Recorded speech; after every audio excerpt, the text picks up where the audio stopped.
Prologue. There are many reasons why a man should hate himself. He can hate his thoughts, he can hate his words, and he can hate his actions. I belong to all of those clubs. There are things that young boys do when they don't know any better, and I am guilty of that. My sins are now haunting me in ways I can't fully describe. I will lay out my story and let you be the judge. Hopefully you will learn from my mistakes and won't follow me down the insane path that led me here. These are the thoughts of a boy standing on the edge of a freeway overpass contemplating ending it all. What makes a 13-year-old boy seriously consider death? That is the story I'm going to lay out to you. Hopefully, at the end of the story, you will not judge me too harshly, but I seriously doubt it.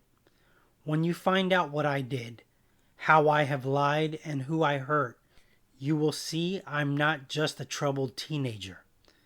It's my faults and actions that have led me here, so I guess the best way for you to understand why I'm standing here is for me to begin my story. My name is William.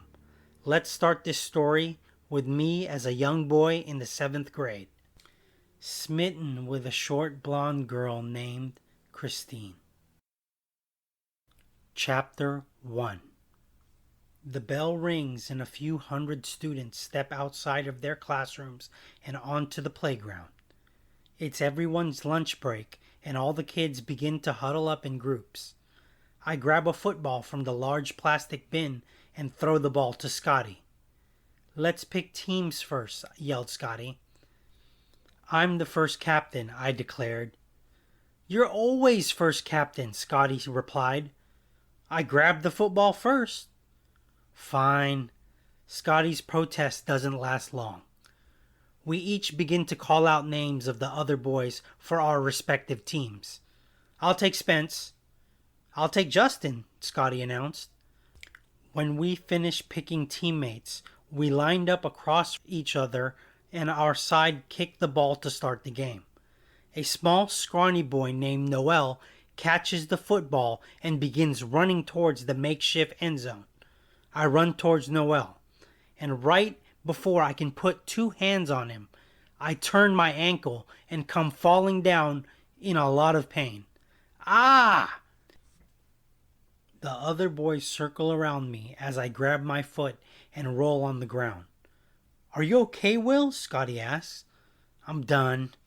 The other guys help me up and we slowly walk towards the bench where the girls sit watching the boys be boys. I take a seat on the bench. I hear a voice come from the stands. "You are a weakling!" I look around to see who is taunting me. I see a 4-foot blonde girl with green eyes smiling at me. "Leave me alone, Christine," I yelled back. "No, it's funny to see you get hurt, you show off," Christine exclaims. I smirk. "So you were watching me," I point out. "No, I hate you and all your friends," Christine frantically scrambles to say. "How do you know I'm hurt if you weren't watching me?" I fire back. "Ah, you ugly jackass, I hate you," Christine says. "It's okay. You aren't cute enough for me anyway, Christine," I smugly reply.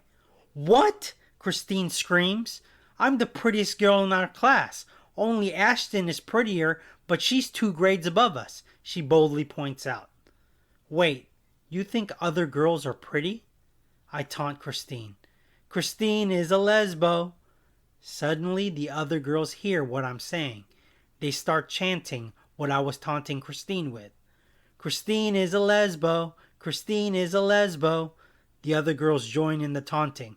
At this juncture, Christine begins to cry and run away. Christine was the prettiest girl in our class. This was the first mistake in my young love life. I made a girl who I was attracted to hate me. She would not be the last. The bell rang and we all headed back to class. When we got back into the classroom, Christine dries her tears and sits towards the back of the room. She puts her head down as the other girls begin whispering gossip about her. I suddenly begin to feel bad, as the other girls continued to harass Christine. Our teacher, Mr. Dawkins, noticed Christine's tears. "Are you okay, Christine?" he asked. "No," Christine responds. "What's wrong?" asks our teacher. I decide to speak up. "It's my fault, sir," I announce to the class. "Will, what did you do now?" Mr. Dawkins angrily asks. "Christine was feeling sick and I made fun of her. I told her I didn't want her cooties." Will lies to cover for her. "Is this true, Christine?" asks Mr. Dawkins. Christine looks at me and decides to go with a lie. "Yes," Christine replies. "If you're feeling sick, go to the office and get checked out by the nurse," Mr. Dawkins orders. Christine packs up her things and steps out of class. The rest of the day played out as usual.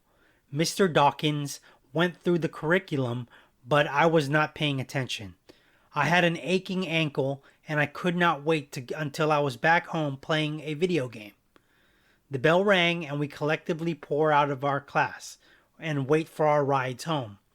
Christine steps out and looks at me and begins to walk towards me. "Why did you lie to help get me out of class?" Christine inquires. I felt bad. "Thanks, I guess," she says. "Don't mention it." "You know what?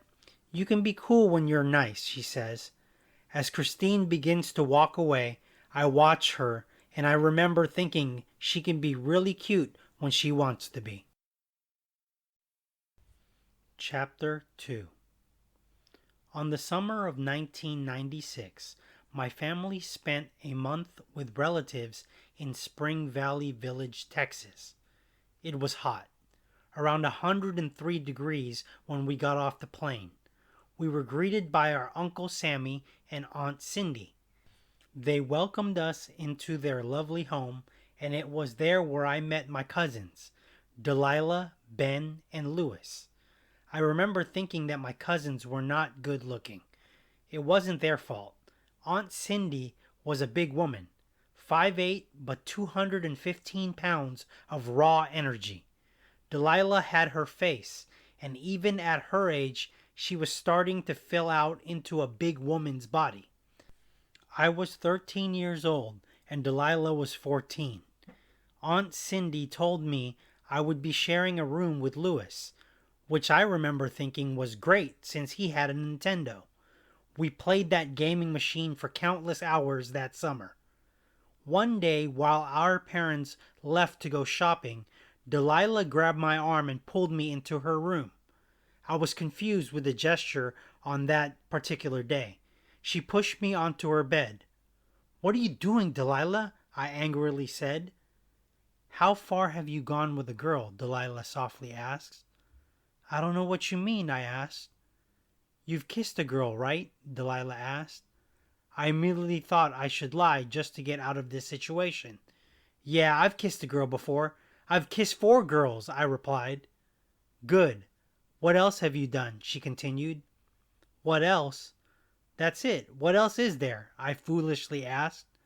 Delilah gets up and locks her door and then pounces on top of me. "What are you doing?" Before I could answer, her tongue was in my mouth.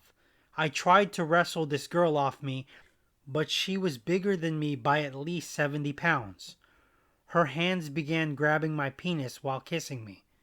Then, suddenly, my penis began to become erect. Delilah pulled off my shorts and began stroking me. I was frozen in shock. Part of me wanted to kick my ugly cousin off of me, but it felt good. Delilah keeps going, and as she continued, I started to feel nervous. What if my other cousins find out?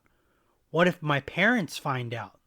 The sensation began to get more intense, and then suddenly, I came. It was the first time I had ever felt that release. Delilah rolled off of me and took a towel and wiped me down. Then she removed her sheets and took it to the washing machine. "That was your first time, huh?" Delilah asked. "Well, yes," I replied. "Oh no, are you going to get pregnant?" I sheepishly asked. Delilah begins to laugh. You can't get pregnant from a hand job, she laughingly points out. Really? Good. You're my cousin. We can't do that again, okay? You didn't like it? She replied. It doesn't feel right. Delilah unlocks her door and steps out of the room. Before she leaves, she utters, If you want to do it again, just tell me. I honestly didn't know what to think, but I may have visited her room 2 or 3 more times that summer. Feeling that sensation of release was an eye-opening experience. Ever since that day, I vowed I would only do that with girls I was attracted to. And for the most part, I was right. Chapter 3. The first day of 8th grade was a momentous occasion. We were a little older, and some of the guys grew a foot taller, and the girls started to blossom.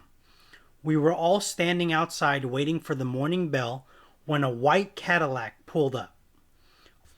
All eyes were watching as the door swung open and out came a gorgeous brunette Latina. She had a hot pink backpack and that kind of smile that just turns heads, including my own. She had these dimples and an energy about her. I swear every guy in class instantly got a hard-on just by watching this new girl walk on our campus. The bell rang and we all headed into class with one question on everybody's mind. Who is this new girl? We entered into the first period and all the guys were slowly walking behind the new girl, hoping to sit next to her. I was going to play it differently. I'm going to sit at the front of the class so she can clearly see me. I was a good student, and I wanted to make the impression that I was smart and handsome. This mystery girl took a seat directly in the middle of the classroom. As the other guys scrambled to fill the seats next to her, I took my seat in the front right area of the classroom. Suddenly, just as everyone began to get settled, Christine took a seat next to me. Hey, Will, Christine whispers to me. How was your summer? She asks. I went to Texas and met my cousins for the first time, I calmly replied. That's nice. I went to Disneyland with my family, Christine shares. Really? I have never been there, I admitted to her. It's really great. You have to go. They have rides and candy, and at night a parade and fireworks show. I had a great time, she adds. That's nice, I replied. Suddenly, in walked a nun that looked like a bitter Judge Judy. Hello, everyone. My name is Sister Marjorie. I will be teaching 8th grade this year, she announces. I want to start today with an icebreaker. Some of you are new, some of you are already friends, but I want to get everyone more comfortable with each other. Everyone looked around, but all the boys had their eyes on the pretty new girl. I wanted to play it cool. I watched as all the guys began to flock around her and shake her hand. I made eye contact with her as the guys and the girls surrounded her. Christine walks over and introduces herself to the new girl and shakes her hand. I purposely walk around the classroom and mingle with everyone but the new girl. After a few minutes, Sister Marjorie steps back to the front of the class. Okay, everyone take a seat, she proclaims. I look back at the new girl and she gives me a look like, what the heck?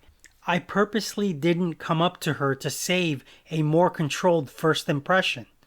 Christine walks back and takes a seat to my left. Christine catches me looking at the new girl. What do you think of Stacy? Christine asks. Still playing it cool, I replied. Who's Stacy? The new girl you're staring at right now, Christine replies. Oh, I didn't get a chance to talk to her yet, but I'll talk to her later, I smoothly point out. You're cutting it close, Romeo, she replies. What do you mean? All the other boys have talked to her and shook her hand, Christine points out. She's pretty, but if she wants to talk to me, she will have to come to me, I proudly declare. William Joseph McCarthy, you have a crush on the new girl, Christine blurts out. I put my hand on Christine's shoulder and look her in the eyes. She's pretty, but I need more than just pretty. Sister Marjorie begins our lesson. We open our textbook. After what seemed like an eternity, the bell rings and it's time for recess. Everyone spills out onto the playground. As all the other boys go to play basketball, I purposely sit it out. I see Stacy making friends with the other girls. I decide if I wanted to stand out among the crowd, I had to be bold. So I walked right up to her while she was giggling it up with the other girls at recess. "Hi, I'm sorry. I didn't get a chance to talk to you in class earlier. I'm Will. What's your name?" She's taken aback by such a bold statement. "Hi, I'm Stacy," she says. "So how do you like our little Catholic school in the middle of the ghetto?" I asked. "It's okay. I have been to worse," Stacy explains. "Worse? What's worse?" I question. "The last school I went to was in the middle of Stockton," she replied. "Stockton? Geez, that's bad," I instinctively replied. "That's why we left. Too many gangs," Stacy shared. "I'm going to leave you alone right now. You might be way too ghetto for me," I responded. All the girls start to laugh. It felt amazing to be able to do that. One of the other girls immediately blurts out, "Will is scared of Stacy." Christine looked at me, and I looked at Stacy and said, "You're really cute, but I don't want to get shot trying to kiss you," I joked. Stacy's eyes light up. I took a step away, then spun right back around and said, "Who knows? Maybe it would be worth it." All the girls begin to crack up, and I walk away feeling like a champion. Chapter 4. The bell rings and recess is over. The girls slowly walk together back to class as I catch up with some of the guys. A sweaty Scotty comes up to me. "Dude, why didn't you ball with us?" he asks. "I was running game on the new girl," I replied.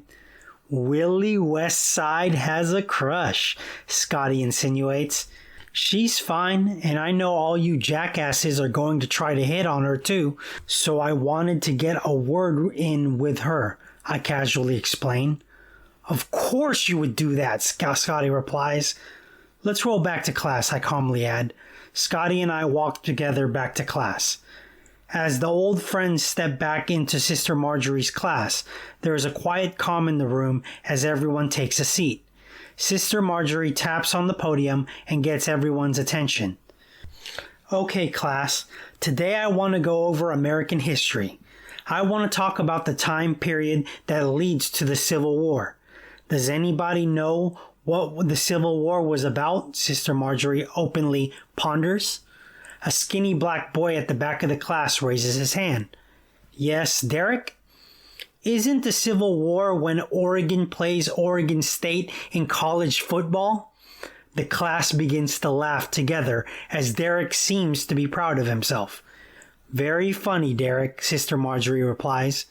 "The Civil War was fought between the northern states versus the southern states over the institution of slavery," Sister Marjorie explains.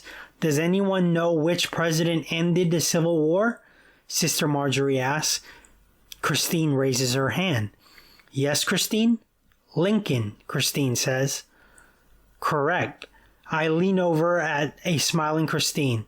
"Smarty pants," I whisper into her ear. "Whatever, Will," she replies. We were in the middle of a full-blown lecture, and I couldn't help but turn my head around to look at Stacy. Christine noticed what I was doing and seemed a little bit annoyed, but she was no longer the lone beauty in class.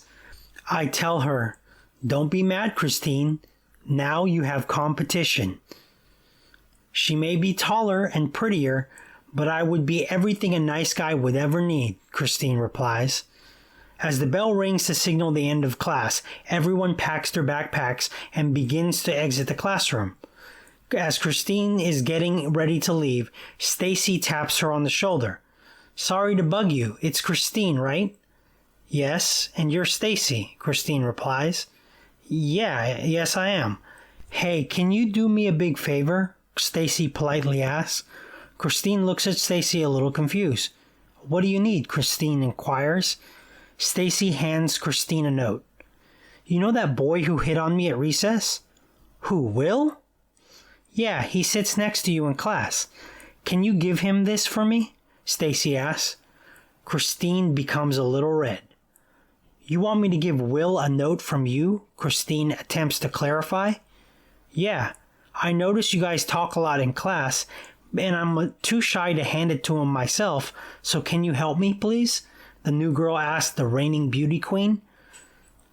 I guess I can do that for you, says Christine. Stacy gives Christine a hug. Thank you so much. Stacy walks away as Christine stares at a folded note in her hand. When Christine gets back home and into her room, she reaches into her pocket and examines the note Stacy gave her to give to Will. She opens the note and reads it. Hey, Will, no one has ever approached me the way you did. I want to get to know you. Christine puts the note down on her desk. She falls back into bed and she buries her face under the pillow. Suddenly, a knock on her door interrupts her anguish. Yes, Christine replies. The door swings open, and in steps Christine's lovely mother, Doris. Hey, baby girl, how was your first day of 8th grade, she asks. It was okay, Christine admits. Just okay, her mother asks. Well, things are a little weird now, Christine admits. What do you mean by that? Her mother continues. There's a new girl in school. She's very pretty and seems nice, but I think she likes the boy who sits next to me, Christine admits. Do you like this boy too? Doris asks point blank. I don't know. I used to hate him because he was a jerk, but he's not a jerk anymore to me, and now this new girl is trying to get to know him. Oh, honey, you're at an age when girls and boys start to like each other. Doris attempts to comfort Christine. What would you do if you were me? Christine asks. Well, I would tell the boy I like him and hope he feels the same way about me. But she's taller and really pretty and new. All the boys like her. Well, just be you, dear. If this boy is smart, he will like you for who you are. Christine buries her face into the pillow. I'll leave you alone, dear. Focus on your studies and not on boys. Trust me, when you get a little older, you will pick the right one to spend your life with. Chapter 5. The next day, Christine arrives early and begins to chat with the other girls before the morning bell. The note from Stacy is in her pocket, and she sees Will exit the red Toyota Tercel. Christine walks up to Will. Hey, Will, says Christine. Christine, what's up? I ask. Can I talk to you for a minute? She says. Sure, shorty, too cute, I respond. We walk away from the other kids so we can have a private conversation. What's on your mind? I ask. Christine wastes no time in pulling out the letter in her pocket. Stacy gave this to me yesterday to give to you. Christine hands me the note. This is from Stacy? I ask. Yeah, you stepped out of class too fast, and so she saw me and gave this to me to give to you, Christine explains. Did you read it? Christine turns red as she responds, Maybe. What do you mean, maybe? I ask. Well, she says sheepishly, you read it. Yes, I couldn't help it. Some new girl shows up and starts writing you letters, Christine explains. Are you jealous? I ask. No, Christine replies angrily. The bell rings, and Christine is quite literally saved by the bell. Now I should take a moment to reveal my evil genius master plan. The only thing better than dating a pretty girl is being able to choose between two. I know it sounds sleazy, but the best way to play this situation for maximum effectiveness is to let the girls see each other as competitors. Step 1 is done. I step into class a few feet behind Christine. We both take a seat next to each other in front of the class. I open the letter from Stacy and read the simple message. Sister Marjorie begins the day's lecture. A few minutes into the lecture, Stacy steps into class a little late. Sister Marjorie sees Stacy walking towards a seat in the back of the class. Stacy, please try to arrive on time to class. It's only day 2 and you are already late, Sister Marjorie explains. I'm sorry, there was an accident on the freeway. Some BMW got rear-ended by a truck, Stacy explains. Okay, Stacy, take your seat, says Sister Marjorie. Stacy walks towards the rear of the class and takes a seat. I glance at her and she looks at me and smiles. After a few hours of lecture, the bell rings signaling recess. Everyone leaves the classroom and heads to the schoolyard. I stay back a while and then I saw Stacy walking with a few of the other girls. I decided to catch Stacy's attention. I tap her on the shoulder and Miss Cute Smile spins around and sees me. Hey, she mutters. Why did you write me a letter? I ask. Stacy takes a long look at me and answers. Because you seem like a good guy to get to know. Do you want to be friends? It takes me half a second to answer. Yeah, let's be friends. Stacy sticks out her hand and then I shake it. As we begin to converse and become friendly with each other, a certain short blonde girl watching from afar dips her head in disgust. Chapter 6. Christine steps into the bathroom. She looks into the mirror and turns on the faucet. She washes her hands, then splashes water on her face. He was an asshole. He doesn't deserve you. You're better off. A few moments later, 2 other girls enter the bathroom and Christine steps into one of the stalls quickly to hide. The 2 girls begin to gossip amongst themselves. Can you believe Will? One utters. I know. Took him 2 days and he's all over the new girl. The other girl adds, well, she's cute and she's new. Looks like we have a new power couple. Christine sits there listening. I don't even know her, but I hate her already, the other girl confesses. Wow, Cindy, you bitter bitch. No, hear me out, Mel. We've known everyone in this school since kindergarten. If William should be dating anyone, it should be one of us. I've fantasized about kissing Will and losing my virginity to him ever since 4th grade. Now some new chick is gonna ruin my plans? That's bullshit, Cindy washes up. It's not fair. Some girls get all the breaks. I wish I was pretty like Ashton or Christine. Then maybe Will would take a longer look at me.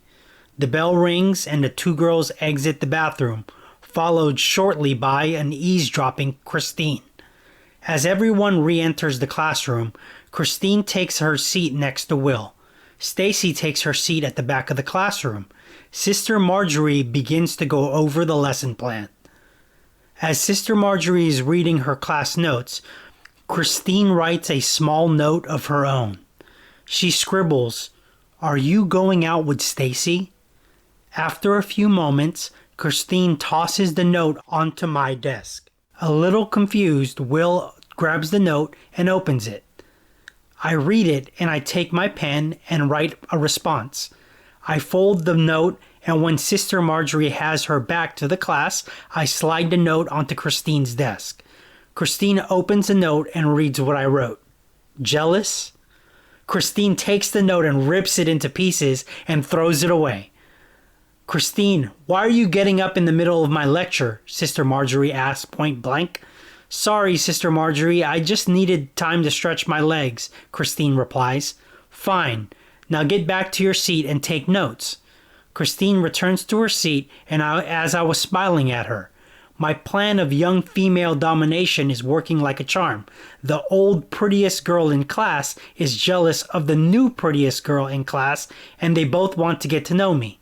8th grade is going to be fun. As Sister Marjorie goes over the lecture, I keep looking back at Stacy in the back of the room. Christine notices it and tries hard to focus on the words Sister Marjorie is teaching. The problem is the words the other 2 girls were saying in the bathroom keep ringing in Christine's ears. A new power couple, they said. Christine fights hard to shake the comment out of her memory, but it proves to be harder than expected. Chapter 7. When the bell rings to signal the end of the day, Stacy comes up to me and grabs me by the arm. Christine is packing her backpack as she looks up and sees Stacy. "Will, walk me out," Stacy utters. "Sure," I reply.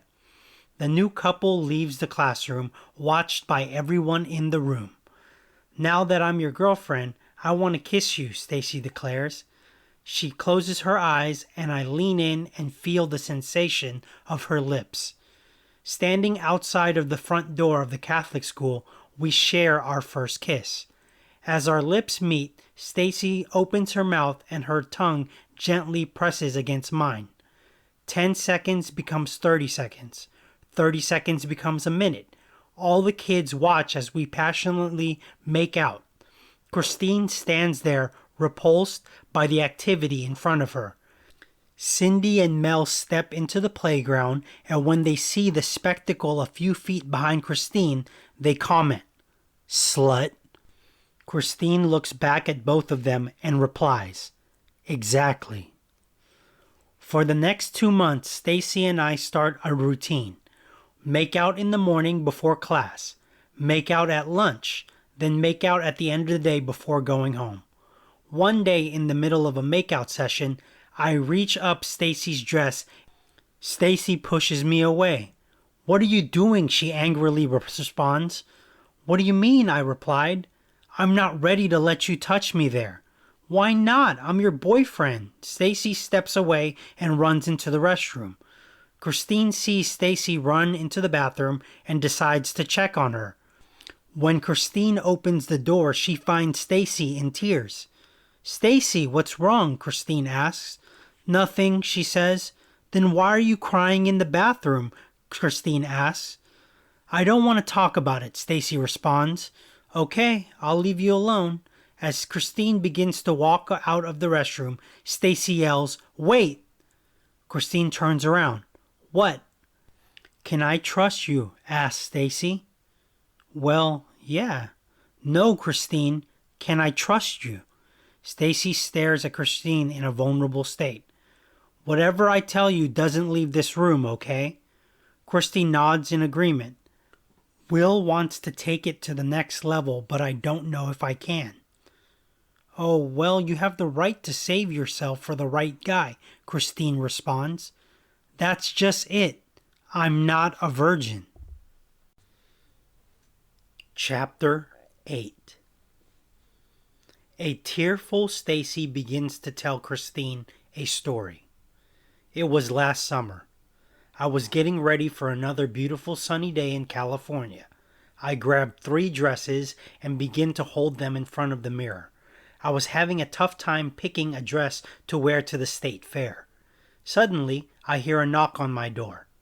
"Stacy, are you ready?" a voice from the other side of the door asks. "No, not yet." "Come on, just pick a dress and let's go."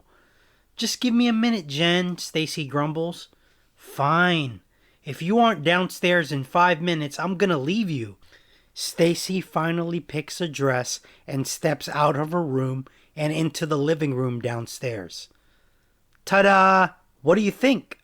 Stacy says while twirling around like a little princess. "Wow, you want to wear that?" Jen replies. "Why? What's wrong?" says Stacy. "We're going to the state fair, not a nightclub," Jen blurts out. "Is it too much?" "I just want to look good for the concert," Stacy responds. "We don't have enough time for you to go change, so it'll have to do," explains Jen. Jen and Stacy step out of the modest home and climb into an old Ford pickup truck. Jen gets into the driver's side. Stacy climbs into the passenger seat. Stacy drops down the passenger visor to apply lipstick looking at the mirror. "Now, you're doing way too much," says Jen. "I just want to look good for the band," Stacy replies. "It's not like we're going to meet any of them," Jen remarks. "I'm going to try to. I really like the drummer in Oceanside Revival. He's really cute," Stacy sheepishly admits. "Stacy, you're 12 years old. He's in his late 20s. That's gross," Jen points out. "If he likes me and he's willing to wait 6 years, then I'll be with him," Stacy responds. Should I turn this car around? I don't want you to come off as a groupie. You are my little sister and you're only 12 years old, Jen angrily says. No, no, please don't turn around. I'll stay with you the whole time. I want to see this band, Stacy begs. Fine. Just stay with me and don't get into any trouble. We're gonna watch them, then go home after, okay? Jen reiterates the plan. Deal, Stacy responds. The old Ford pickup truck slows to a stop in the parking lot of Cal Expo. There are a couple of hundred people excited to spend the day at the state fair. I'm so excited, Stacy joyfully announces to Jen. I know. Let's have some fun, Jen replies.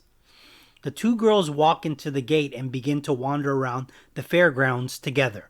First, they buy some cotton candy and large lemonades. The two girls proceed to check out some of the fair rides. Then the girls go into a photo booth and take pictures.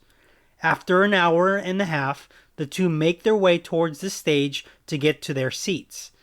They are 4 rows away from the front row to the left of the stage. People begin to fill the seats all around the two starry-eyed girls. This is going to be amazing, Stacy remarks. I'm glad we could share this together, Jen replies. The sun begins to dip into the horizon and disappears into this calm and warm California night. Then, just like that, the opening act takes the stage. The crowd erupts in elation. Jen and Stacy dance around in their seats along with 400 other people enjoying the summer night in Sacramento. By the time Oceanside Revival took the stage, everyone was already treated to a wonderful show. The girls get caught up in the music and good vibes. As the show ends, Stacy and Jen begin to walk towards the parking lot. Suddenly, a man pushing an electrical cart makes his way towards the back entrance. He sees the two young girls and calls out to them. Hey ladies, do you want a party? The man asks. Jen looks at her younger sister who seems excited by the invitation. Let's check it out, Stacy asks her older sister. No, we're going home, Jen announces to Stacy. Do you ladies want to meet the band? The man replies. You can introduce us to Oceanside Revival? Stacy gushes. The man waves them over. Yeah, those guys are pretty cool, he says. I have wristbands for the after party going on right now. The man shares with the two girls who are now seriously contemplating going to the party. The man pulls out the wristbands and waves it at the girls.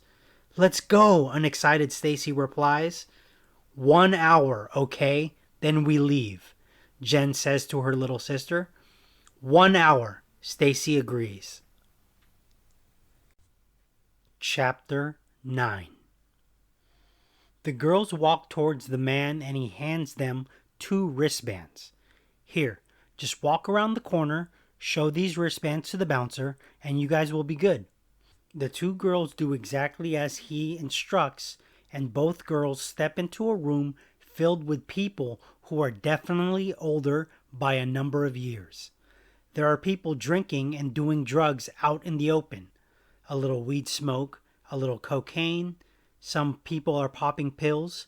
Stacy scans the room to find a certain drummer she came to see.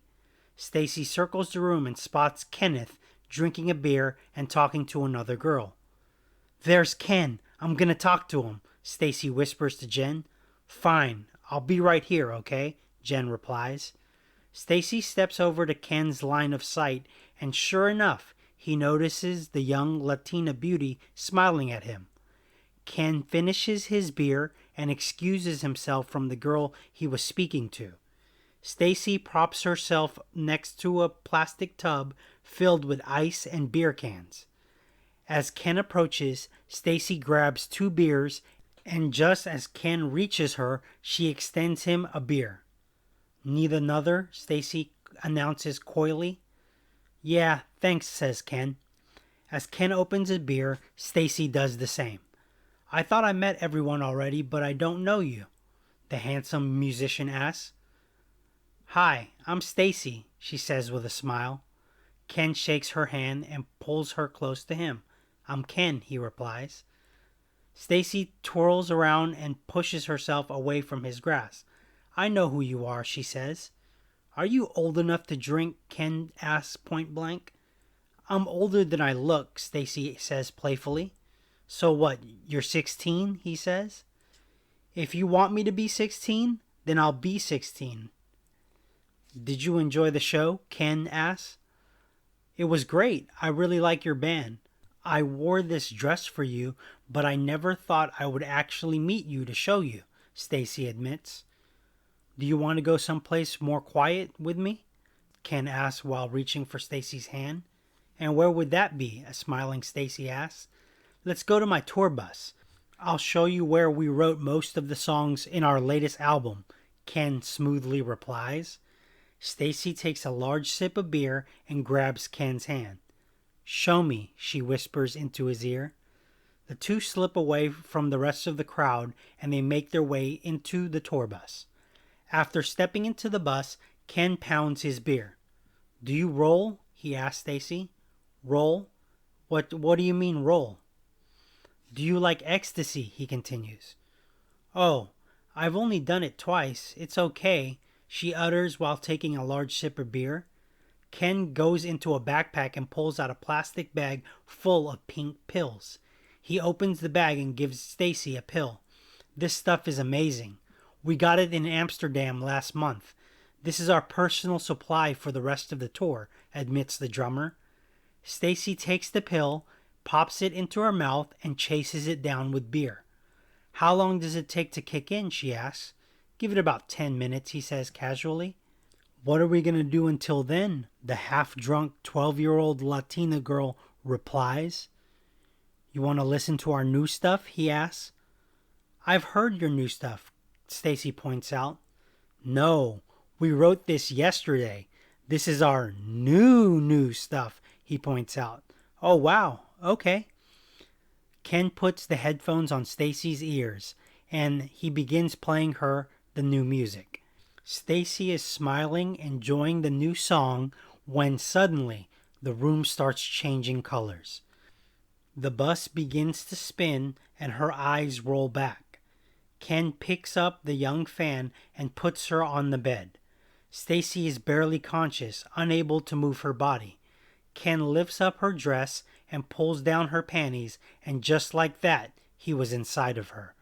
Stacy lays there, unable to move or speak, but in her head, she knows she's being violated.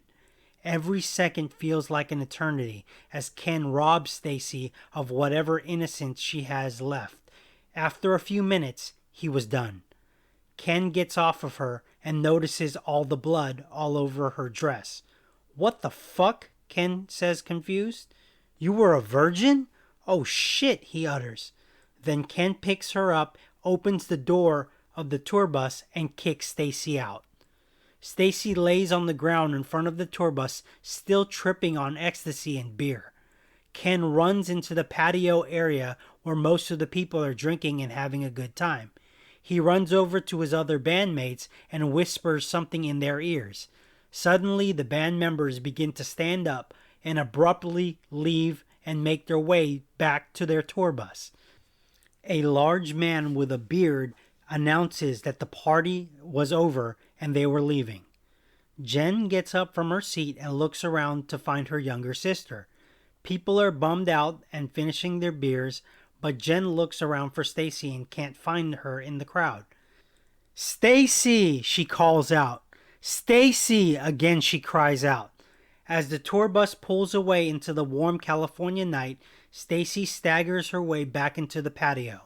A large group of onlookers gasp in horror. The dress Stacy is wearing is stained in her blood. Jen sees her sister and panics. Stacy, she cries. What happened? Jen asks, but Stacy is not responsive. Someone call the police, one of the onlookers yells. What should I do? Tell me what should I do? A frantic Jen cries out. Stacy begins to come to, and with tears in her eyes, barely standing from sexual assault, she says one word. Home.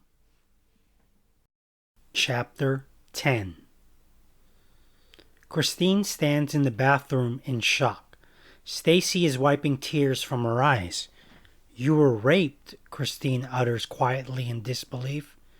It was my fault. I wanted to be with him so bad, Stacy admits. Did he go to jail? Christine probes further. No, Stacy admits. Why not? An angry Christine continues. The only other person that knows what happened is my sister, and I told her never to tell my parents or anyone else, Stacy replies. I was drinking and doing drugs. I don't want my parents to look at me any different. In their eyes, I'm still a good daughter. I want to keep it that way, she continues. You don't want to tell Will about this? Christine asks further. Absolutely not. I don't want him to know, says Stacy. Okay, I won't say anything, Christine pledges.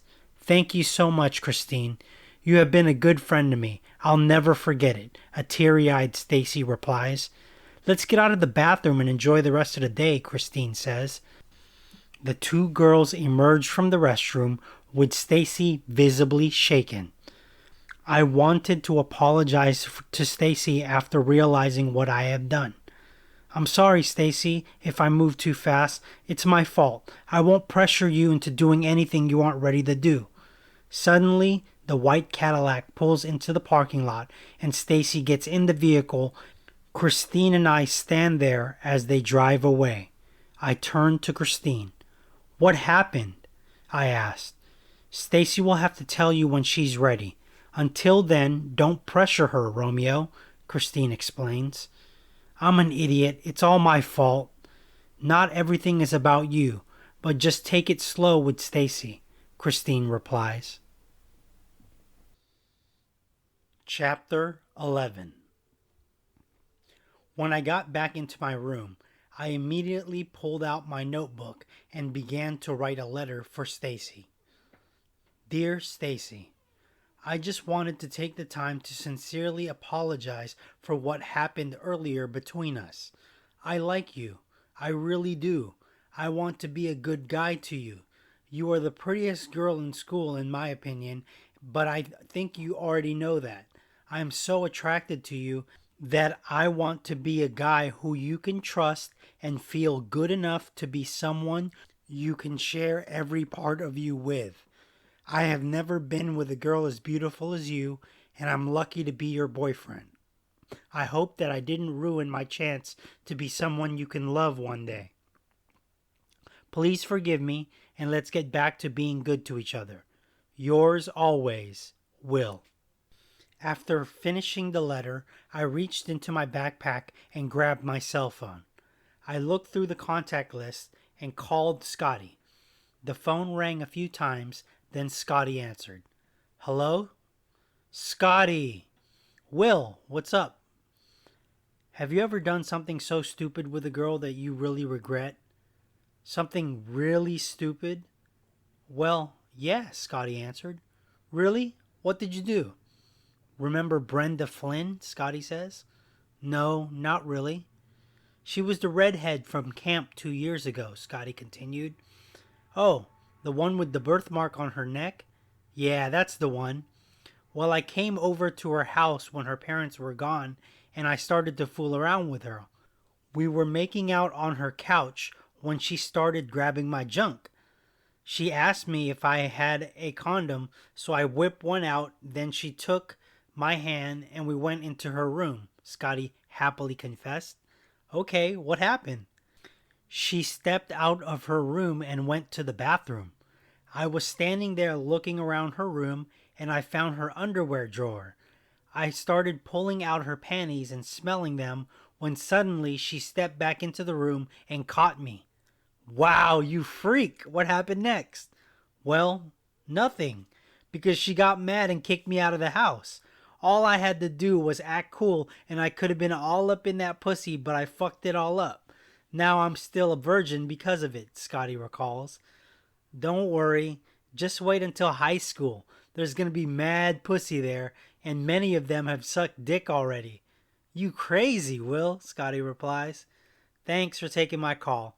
I'll talk to you tomorrow at school. No problem. See you tomorrow, Will. Chapter 12. The next day I came to class early and waited for the morning bell. With the note in my hand, I looked around for Stacy. Christine exits a blue sedan and she sees me standing there waiting for Stacy. Christine checks her watch and sees we have 7 minutes before the bell. "Hey Will, what's up?" she says. "Not much, Blondie," I reply. Christine notices the letter in my hand and begins to inquire. "What's that?" she asks. "It's a letter to Stacy." "Geez, you wrote her a letter? You know you could actually just tell her how you feel. She is your girlfriend, right?" Things hit a rough patch because I was moving too fast. "Tell me straight up, Will, do you love Stacy?" Christine asked. "Love? I don't know if I could call it love, but I like her a lot." "Are you a virgin?" Christine rudely inquires. "Am I a virgin? Please! If you knew how many girls I've dated, you wouldn't be asking me something like that." "Well, I'm not asking how many girls you've dated. I'm asking you, are you a virgin?" Christine hammers her question. "Well..." Suddenly the bell rings. "Oh, would you look at that? We have to go in." I turn away from Christine and march into the classroom. This time, I was saved by the bell. After stepping into the classroom, I took my seat, anxiously waiting for Stacy to step in. I stare at the clock as Sister Marjorie begins the lecture. 5 minutes turn into 15, then 30, and still no Stacy. I begin to get worried. I lean over to get Christine's attention. "Do you know where Stacy is?" "I have no idea," Christine replies. "Really? No idea?" At that point, I was annoyed. Suddenly, Sister Marjorie sees the two of us talking in the middle of her lecture. "Is there something you two want to share with the rest of us?" Sister Marjorie asks. "No, ma'am. Sorry for the interruption," I replied. Christine straightens up in her desk. "Good. Now back to my lecture." After Sister Marjorie's hour-and-a-half lecture about atoms, the bell rings and we all step out for recess. Christine sits on the bench with a few of the other girls. I see her and decide to skip recess to speak to her about Stacy. I walk over to Christine and interrupt the girls' time. "Hey, can we talk?" I ask, looking worried. "Sure, let's take a walk," says Christine. We step away from everyone so we can speak in private. "What's on your mind?" she asked. "I fucked up," I blurted out. "Stacy's a good girl, but I went too far, too fast." "How well do you know Stacy?" Christine asks. "We have been going out for a few months now, so I think I know her well enough." "Well enough? What's well enough?" she asks. "We don't really talk on the phone much. I don't even have her number," I sheepishly replied. "You two have been making out and are all over each other at school, and you don't even have each other's phone numbers? So you don't talk outside of school?" Christine probes further. "I guess we don't." "Maybe that's something you'd want to change. If you want to get to know her better, you might want to talk to her outside of school," Christine adds. "You're right. Thanks, Christine." I take out the note for Stacy and hand it to Christine. "Here, the next time you see Stacy, can you give her this?" Christine takes the note and puts it in her pocket. "I guess I can do that for you," says Christine. I walk away to join the boys playing basketball. Christine steps into the bathroom and immediately opens the note and begins to read it. After reading the letter, Christine folds the note and puts it in her pocket. She splashes water on her face. Suddenly, the bell rings. It's time for everyone to return to class to finish the afternoon session. When Christine got back into the classroom, she pulled out a piece of paper and began writing. To everyone else in class, it looks like she's just jotting down notes from Sister Marjorie's lecture, but she's writing a letter. After spending the entire class time writing for an hour and a half, Christine folds the letter and waits for class to end. When the final bell rings, Christine stepped over to me and hands me the note. "You wrote this for me?" I asked. "Yes. See you tomorrow," she replied. Christine stepped out of the classroom and heads into the blue sedan, waiting for her in the parking lot. I step out to the parking lot as well, but the red Tercel is not there yet. I decide to open the letter. Dear Will, I don't know why you and Stacy use me as a go-between in your relationship. Stacy gave me a letter for you. Now you're giving me a letter to Stacy. I don't feel comfortable playing this role. In all honesty, I have feelings for you too. I always thought you were cute, but you were always an asshole to me. But lately, that's changed. I feel like we see each other a little differently now that we're a little older. I don't know why I'm telling you this, but I hope we can still be friends. Sincerely, Christine. I fold the letter and put it back in my pocket.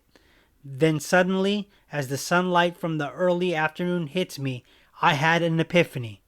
Holy shit, it worked. Chapter 13. When I arrived home, I hurried into my room to put things away. I took out my cell phone and began to call Scotty. Hello, Scotty answered.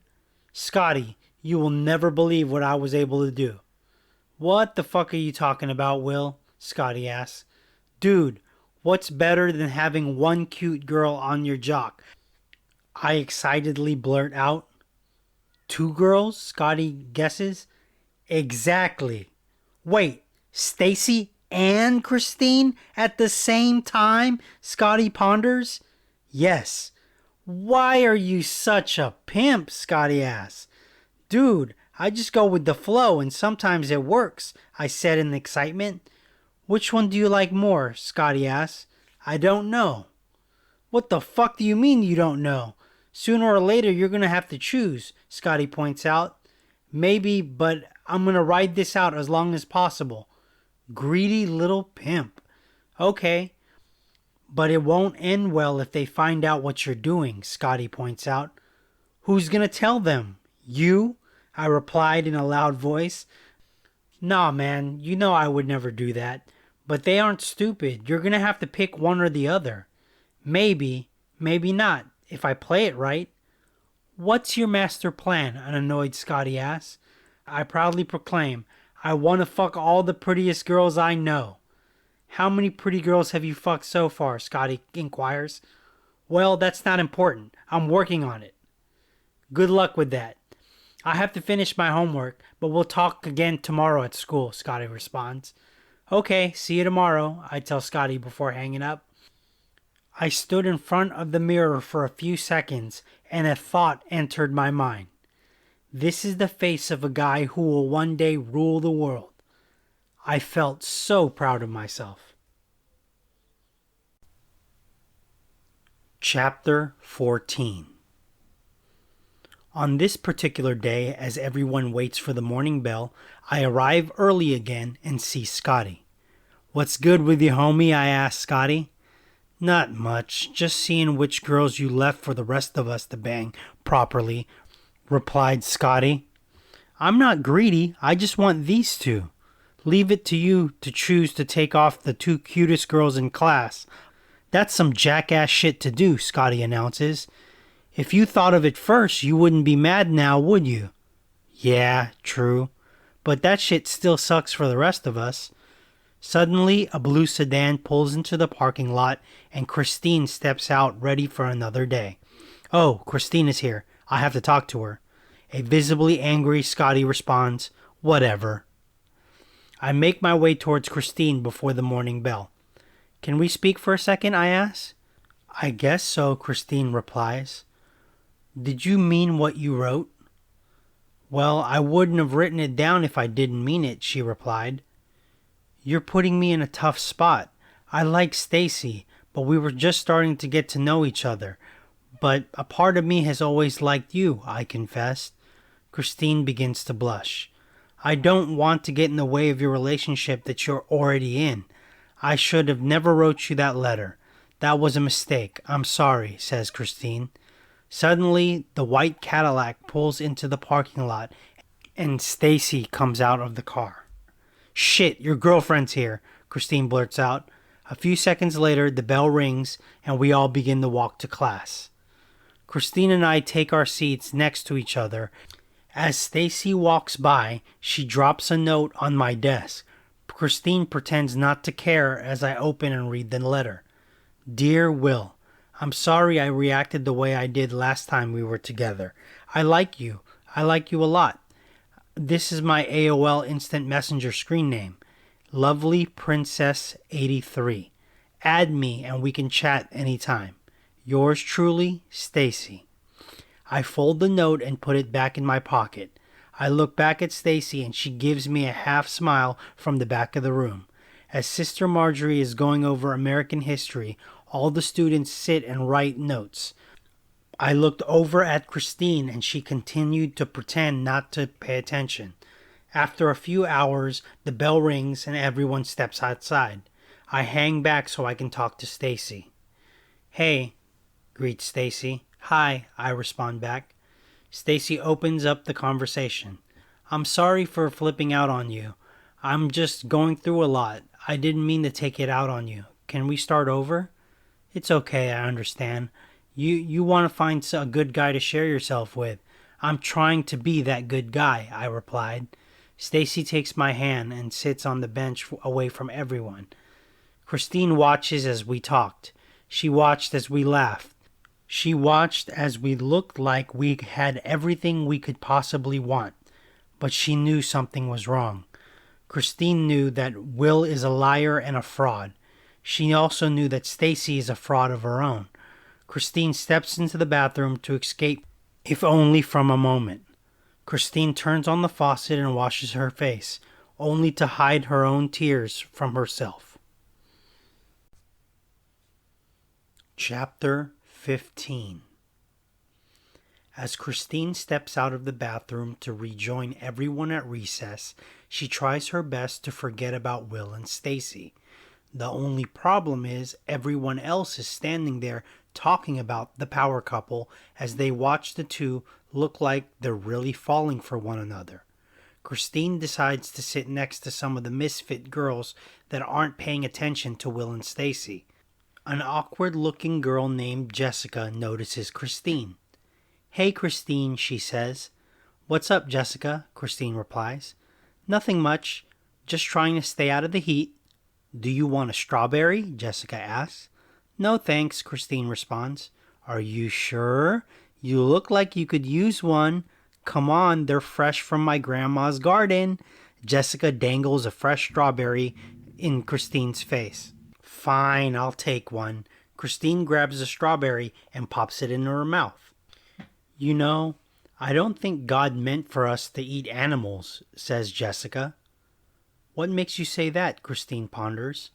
Fruits and vegetables are so good by themselves, we don't really need to eat animals to survive.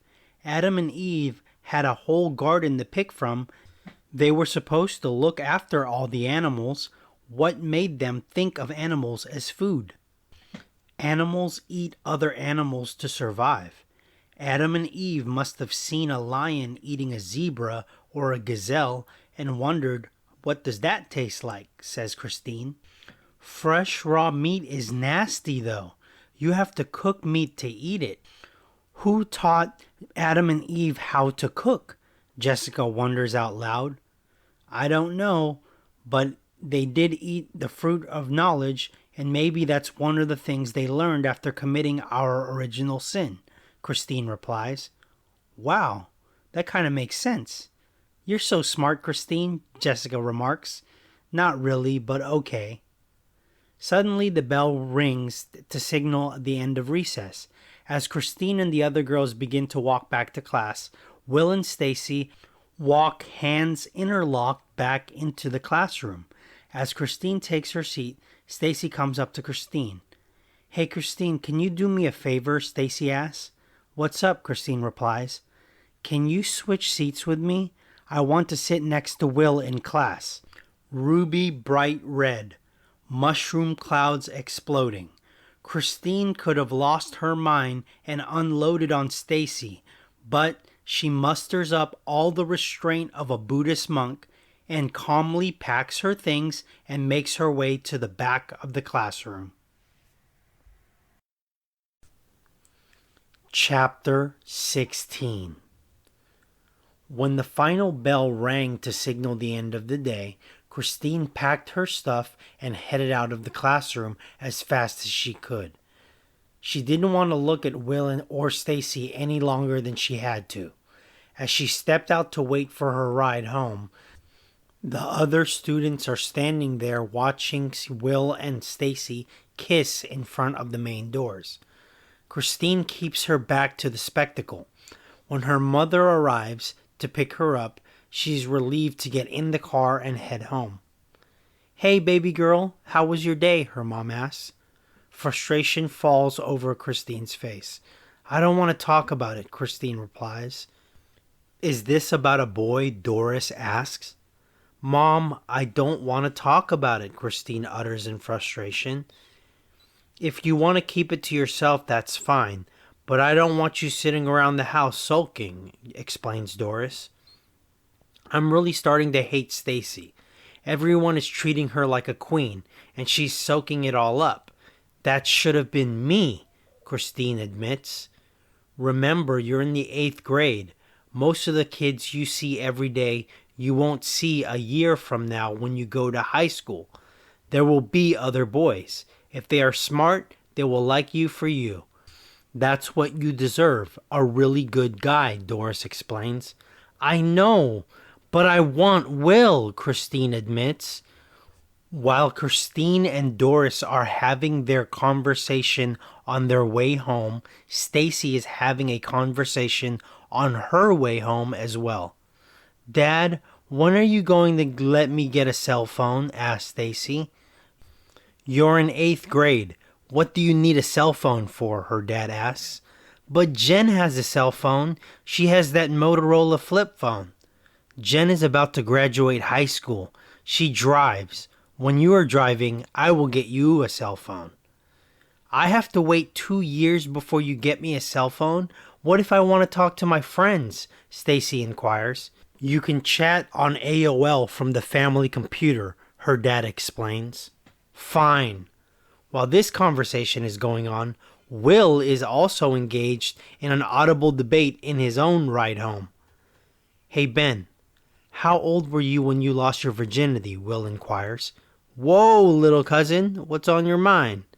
"I'm dating one of the prettiest girls in school. I want to be her first," Will honestly lays out. "Okay, use protection just to be safe," says Ben. "I don't think she has any STDs, Will foolishly blurts out. "Dude, it's not just about STDs. You don't want to get her pregnant. You're 13. If you want to be smart, get her on birth control and you both get tested at Planned Parenthood before you do anything," replies Ben. "How much is birth control?" asks Will. "Depends on her parents' insurance and where you go. If you want to fool around, just get her to blow you, okay?" Ben explains. "Okay, I'll start with that. Thanks, big cousin." Chapter 17. When Christine got home, she went directly to her room. Christine took a seat at her desk. She opens a drawer and takes a yearbook out. She flips to a picture of Will in the 1st grade. Then she flips to see her picture that year. Christine begins looking at pictures of group activities and stumbles on the class picture that year. As she looks at the picture, she remembers fragments of that day 7 years ago. All the boys are standing around goofing off as the cameraman tries to get them to stand still for a moment to take the picture. The girls aren't much help either, keeping their distance from the boys. "Okay, kids, gather around." No one was paying attention to the photographer until their teacher, Sister Carol, speaks up. "Children, listen to Mr. Campbell, please." A few of the students line up for the picture, most of them still chatting away, oblivious to the directions being given. "Okay, children, the sooner we take this picture, the sooner we can get back into..." The classroom where there is air conditioning and snacks, says Sister Carol. The students are sweating in 100-degree heat on this August day. But it is tradition to have this picture taken, so they begin to straighten up. A young Christine moves to the center of the lineup, and the other girls follow her lead and stand next to the boys for one moment for the picture. Will sees her and decides to stand next to her. "Hi," says the young awkward boy. "Hello," Christine replies. Not knowing what to say next, the young Will blurts out an insult. "You are really short." Christine instantly gets mad and yells, "What?" "I'm just saying," Will says. Christine shoves Will and he stumbles to the ground in front of everyone. "Christine!" yells Sister Carol. "What? He made fun of me." The other guys begin to laugh at Will. "That little girl put Will on the ground," says one of the other guys. Everyone laughs, even the photographer. Scotty picks Will up and he scrambles to say, "She's tiny, but she's strong for a girl." "Strong enough to whip your ass if you keep saying I'm small," an angry Christine warns. "Christine, you're going on timeout," yells the teacher.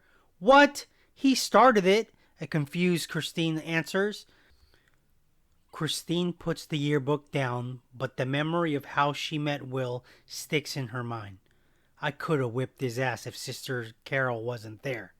Christine flips to the page and sees a picture of her and Denise sitting on a bench smiling for the camera. But right behind the girls in the picture is Will shooting a jump shot in midair. Christine remembers that day too.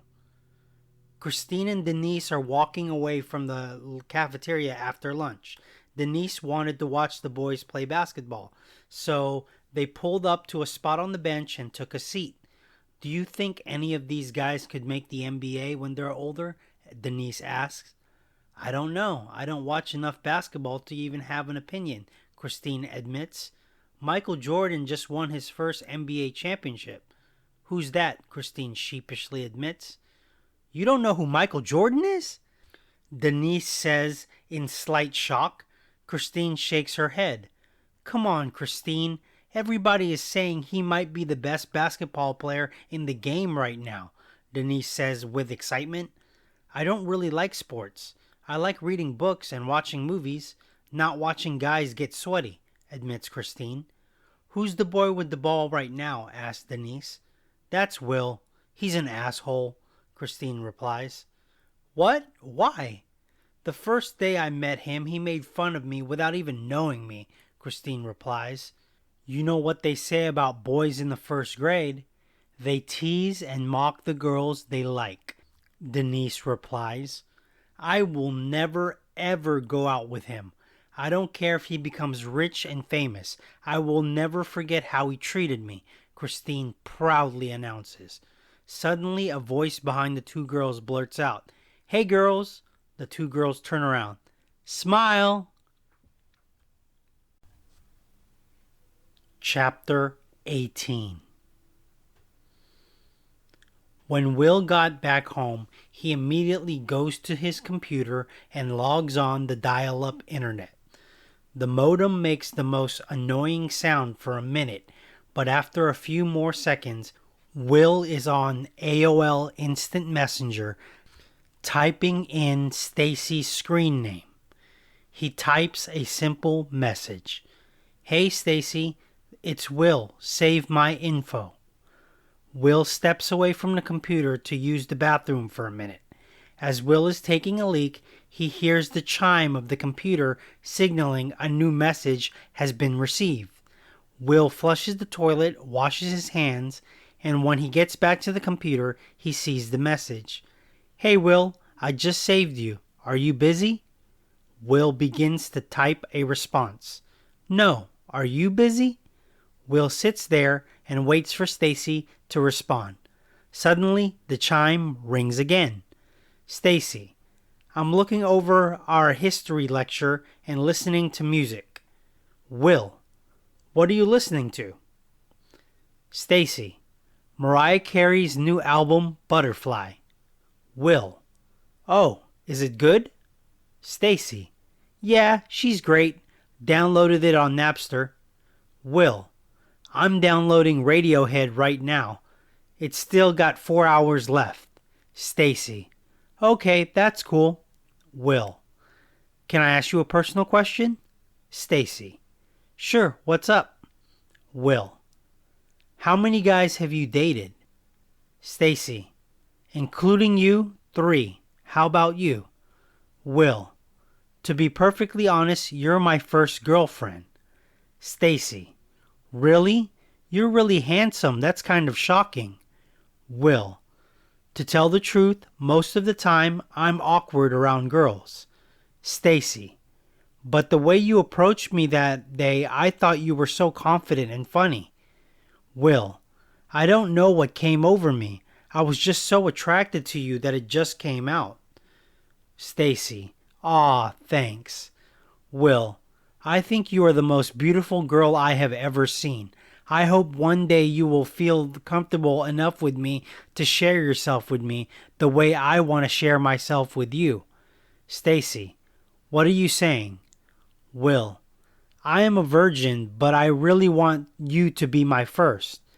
Tears stream down Stacy's face as she realizes that maybe Will could be someone special.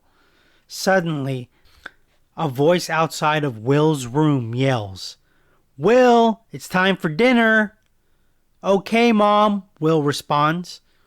Will, my mom is telling me dinner is ready. I'll chat with you another time. See you at school tomorrow. Stacy, okay, I'll see you tomorrow. Good night. Will, good night. Will logs off AOL Instant Messenger and heads downstairs to eat. Stacy logs off AOL Instant Messenger and knocks on her sister's door. Yes, Jen responds. Can we talk for a minute? Asks Stacy. Jen opens her door. What's up? Jen asks. Can we talk about a boy? Stacy inquires. Jen lets Stacy into her room and closes the door. Chapter 19. Stacy takes a seat at Jen's desk. What's on your mind, little sister? Jen gently probes.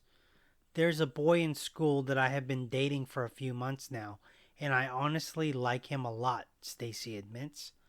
Okay, that's good, Jen replies. He's cute and nice, and I want to share myself with him, Stacy adds. What? Are you serious? A concerned Jen blurts out. I want you to take me to get birth control and condoms, Stacy bluntly says. Stacy, I don't know if I can do that for you. You're only 14, and you really shouldn't be giving that part of yourself away in 8th grade, a concerned Jen scrambles to say. I'm not exactly a virgin, but this time I want to experience it properly with a boy I really care about, says Stacy. I don't know about this, Stacy, Jen admits.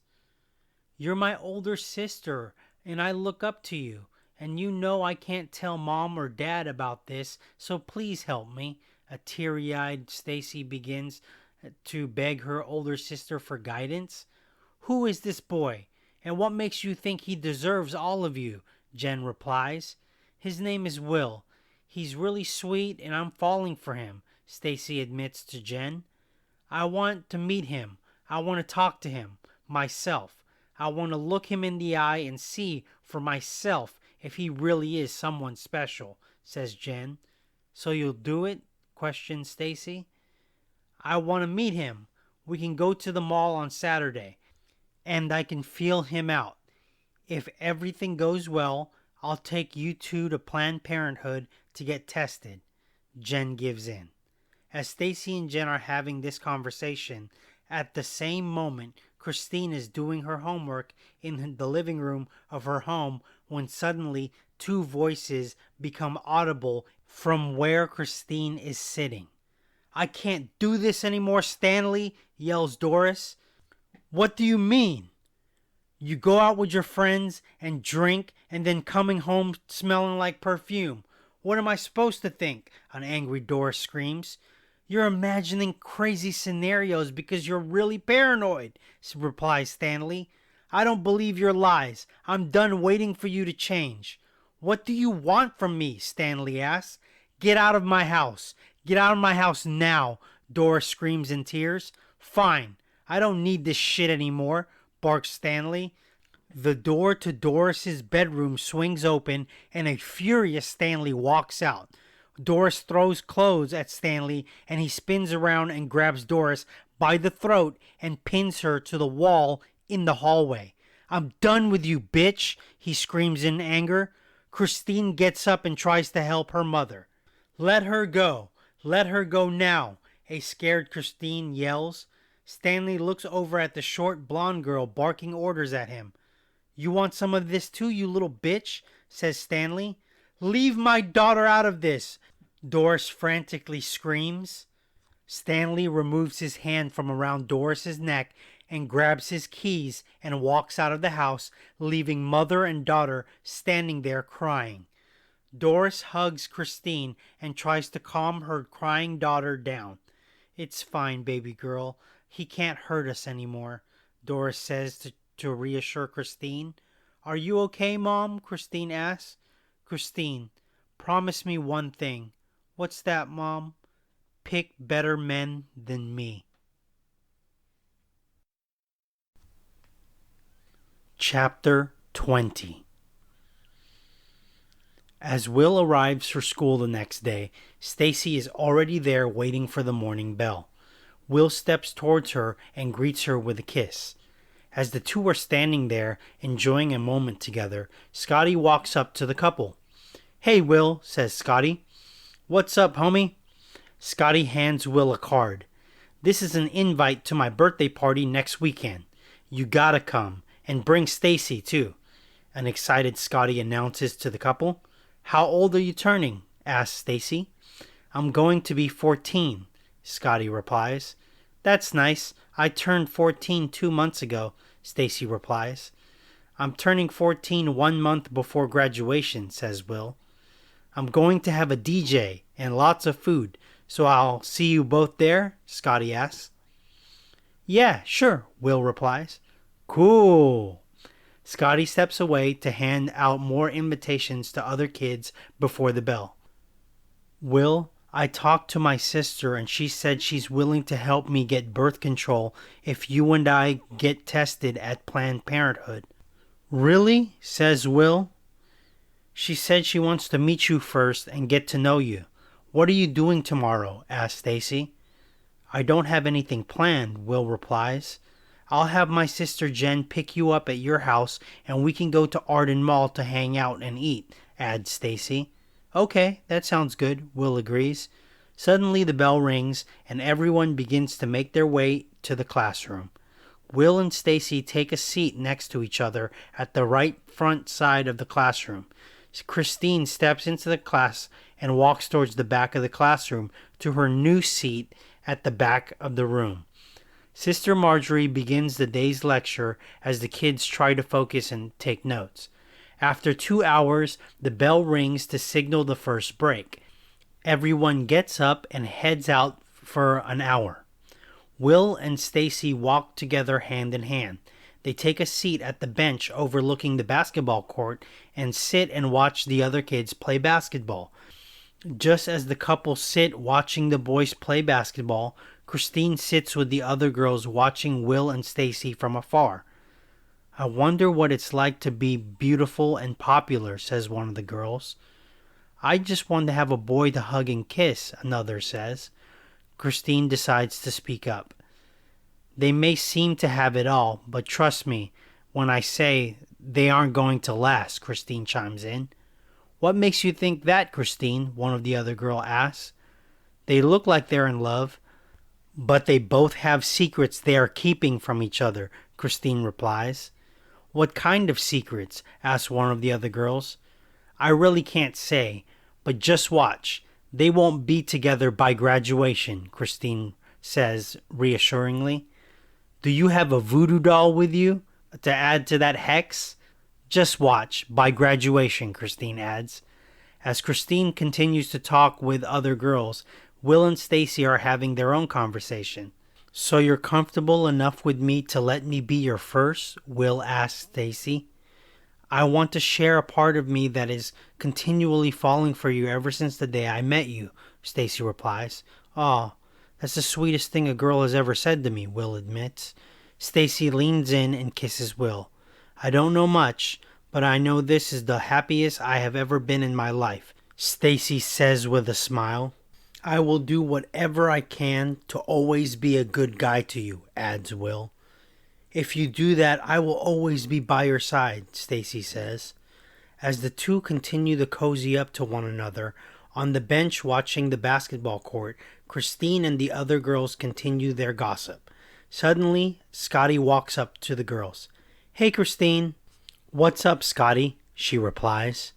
I wanted to invite you and all your friends to my birthday party next weekend, Scotty announces to the girls while handing out invitations. Scotty, you don't even know me, Christine replies. Well, it's going to be really fun, and I didn't want to invite everyone and not invite you, Scotty admits. I'll think about it, Christine says with hesitation. You don't want to miss it, because I'm going to have a DJ and all the cool kids are going, adds Scotty. Is Stacy and Will going? Asks Christine. Yeah, I invited them this morning, Scotty reveals to the crowd of girls. Okay, thanks for the invite, says Christine. Suddenly the bell rings, and everyone begins to head back to class. Chapter 21. As everyone makes their way back to class, Sister Marjorie begins her lecture when everybody gets settled in. Christine sits at the back of the classroom and watches as Stacy and Will pass notes to each other from her old seat. After a few hours of more lectures from Sister Marjorie, the final bell rings and everyone begins to leave the classroom. As everyone leaves, Christine spots Scotty still busy handing out invitations to his birthday party. Will enters the red Toyota Tercel and begins to head home as Christine makes her way towards Stacy, who is still waiting for her ride. Hey, Stacy. Oh, hey, Christine, Stacy replies.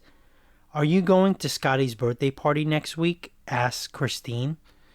He's one of Will's best friends, so I don't think I can miss it, Stacy replies. How is everything going between you two? It's going pretty well. We have been slowly getting to know each other, but I really like him a lot, replies Stacy. Suddenly, Doris pulls up in a blue sedan, and Christine enters the vehicle. Hey, baby girl, how was your day? It was okay. Hey, I was invited to a birthday party for next weekend. Can I go? Asks Christine. Whose birthday is it? Asks Doris. It's Scotty Beverly. He's turning 14, and everyone's going to be there. If everyone is going to be there, I guess you can go, but you have to come home before it gets dark, lays out Doris. Aw, Mom, a bummed-out Christine groans. He's going to have a DJ and lots of food, Christine whimpers. Fine, but you have to be home before 11 p.m., Doris bargains. It's Saturday night, so I don't have to wake up early the next day, argues Christine. If you're going to go, you have to understand that I'm going to pick you up to take you home at 11 p.m., insists Doris. Fine, Mom, Christine reluctantly agrees. As Christine and her mom make her way home, Will enters his room and immediately turns on his computer to send a message to Stacy. The modem makes weird noises for a minute, then Will begins typing. Hey, Stacy, what time should I be getting ready to meet your sister? After 5 minutes, Stacy sends a message back to Will. We will come pick you up around 11 a.m. tomorrow. Is that good for you? Will. That's cool, but I'm a little nervous to meet your sister. Stacy. Why? What if she doesn't like me? Stacy. I like you, and that's all that matters. I could always find a different way to get birth control. Will. You would do that? Stacy. To be with you? Yes. Will.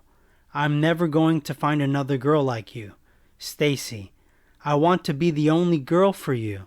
Will. I don't know what to say. I just want to be good to you. Stacy. If you can do that, I will always be there for you. Suddenly, Will's cell phone begins to ring. Will steps away from the computer and answers the call. Hello. Hey, Will, what's up? Says a familiar voice. Oh, hey, Scotty. I'm just chatting with Stacy. Really? Should I call you another time? Asked Scotty. I can talk and chat at the same time. What's up? Will responds. I heard a rumor that you might be interested in.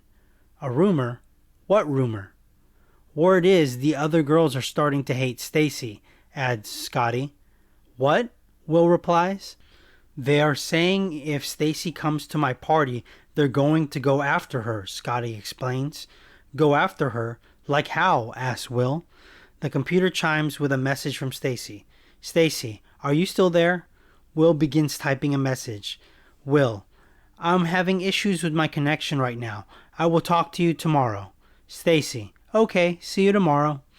Will ends his chat with Stacy and continues his conversation with Scotty. Who told you that, Scotty? I don't really want to say, Scotty replies.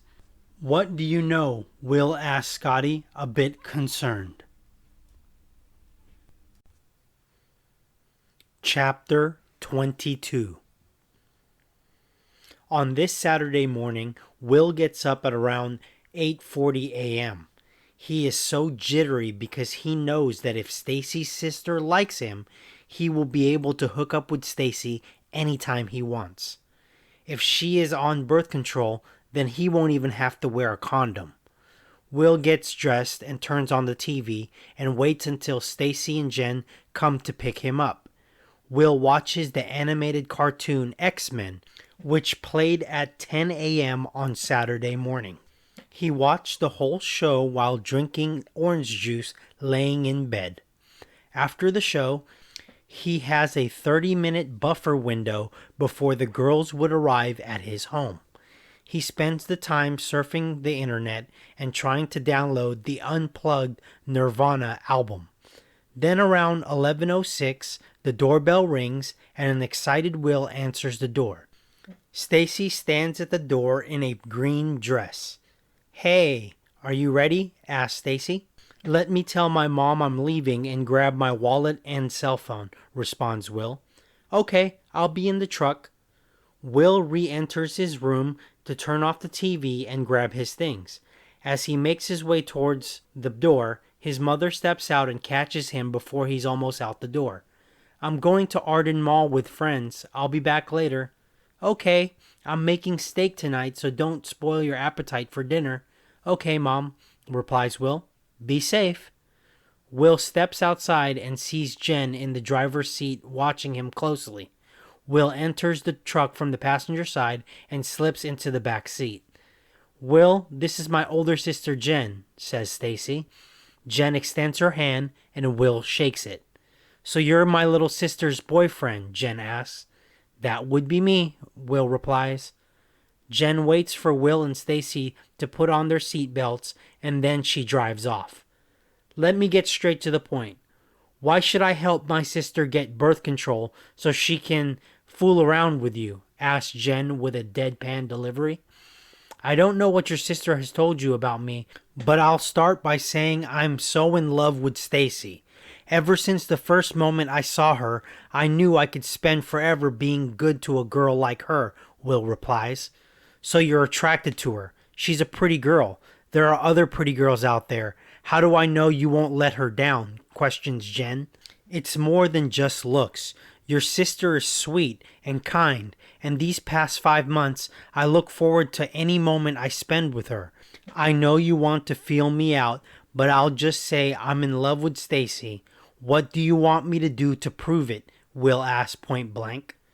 There's nothing you can say or do right now to prove it, but I'll take your word for right now.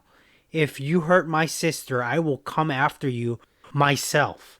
Do you understand? Jen lays out for Will. If I hurt your sister, I deserve whatever you want to do to me. I want to be her first and she be my first. Will lays out. Jen looks over at Stacy, but Stacy just shakes her head as if to say, not now. Okay, let's go to Planned Parenthood right now, Jen explains. The truck comes to a complete stop in front of a medical clinic. The three step out and proceed to check in and wait for a nurse to call Stacy and Will. The two lovebirds are holding hands in the waiting area until they are both called up separately and tested. The nurse calls Will first.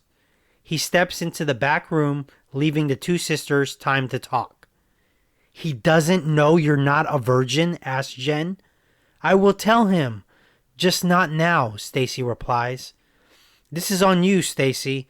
I helped you get what you want, but you're the one who has to tell him you're not a virgin," Jen goes on to say. After a few minutes, Will comes back and he rejoins the girls in the waiting room. Then it's Stacy's turn and she goes into the back room to be tested. After a few minutes, Stacy returns. The nurse gives Stacy birth control pills and tells her it will take a week for the pills to take effect. After they finish with the clinic, they head back to the truck. Jen gets in the driver's side and Stacy pulls Will towards her. "We can have sex at Scotty's party next week," Stacy suggests. Will nods his head in agreement. Stacy kisses him. Jen rolls down the window. "Come on, you two. Let's go to the mall and eat." Stacy and Will enter the truck. Chapter 23. As the truck slows to a stop, there seems to be a lot of people at Arden Mall on this Saturday. Jen parks the truck at the second-story parking lot on the Macy's side. Will and Stacy exit the truck and immediately interlock hands. "I'm so hungry. I'm going to the food court right now. I'll meet you two back here in 2 hours," says Jen. "What if we're still shopping?" asks Stacy. "I have a cell phone," replies Will. "Okay, here, take my number, Will. Call me when you two are ready to leave," instructs Jen. "Okay." Jen walks off and enters Macy's, headed to the food court on the other side of the mall. Will and Stacy enter Macy's. As Stacy guides Will to the female section, she looks at a couple of dresses, then proceeds to go to the makeup section. Will tells Stacy he wants to go to the men's section to look at clothes as well. Stacy decides to follow Will to provide her female opinion. So the two take the escalator down 2 levels into the men's department. Will walks towards the clearance rack and begins to shift through polo shirts and button-down shirts. He picks out 2 shirts to try on. As he makes his way to the fitting room, Stacy follows Will into an empty room.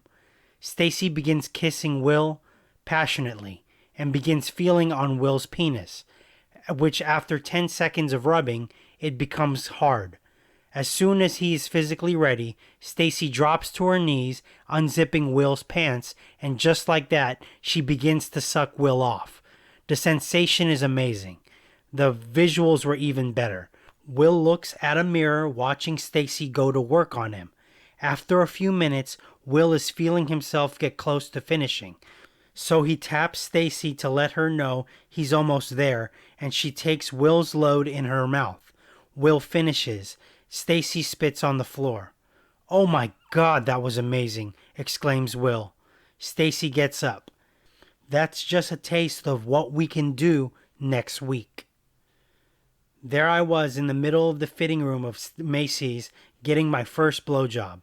No one ever forgets their first time doing anything sexually, but I felt like the king of the world at that moment. This gorgeous, tall Latina girl will forever be my first blowjob, and by next week I will have all of her.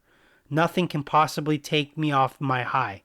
I didn't even try on the 2 shirts that I brought into the fitting room. The 2 lust birds exit the fitting room. Will walks over to the cologne section and sprays a few shots of curved black on his wrists and neck. The 2 exit Macy's and begin to walk around the mall, completely caught up with each other. It was like the whole world didn't matter.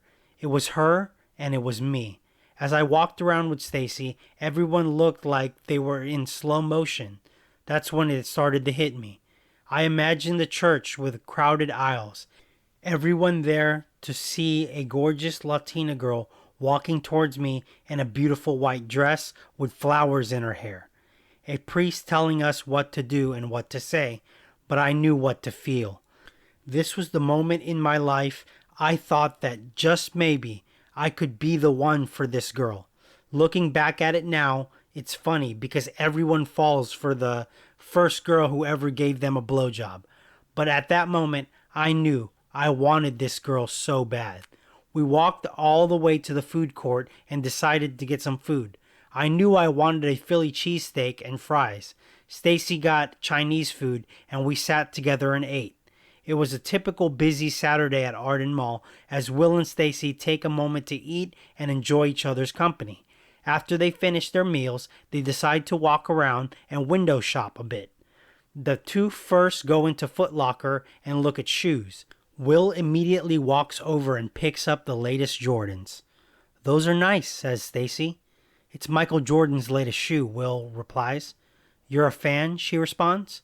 "Am I a fan? Are you serious? Michael Jordan is the baddest man on the planet. Ever since I was a little boy, all I ever wanted to do was dunk a basketball just like him. I spent hours in the backyard with the hoop set at 8 feet, and I would dunk all over it for 6 hours a day for a whole summer," relates Will, his voice full of excitement. "A whole summer?" Stacy questions. "Well, after 4 months of repeatedly dunking on the hoop, it broke. If it didn't, I would still be dunking on it as we speak." "As we speak?" "Well, yeah, I missed that hoop." Suddenly, Will's cell phone begins to ring. Will answers it. "Hello?" "Hey, Will, are you and Stacy almost done shopping?" asks Jen.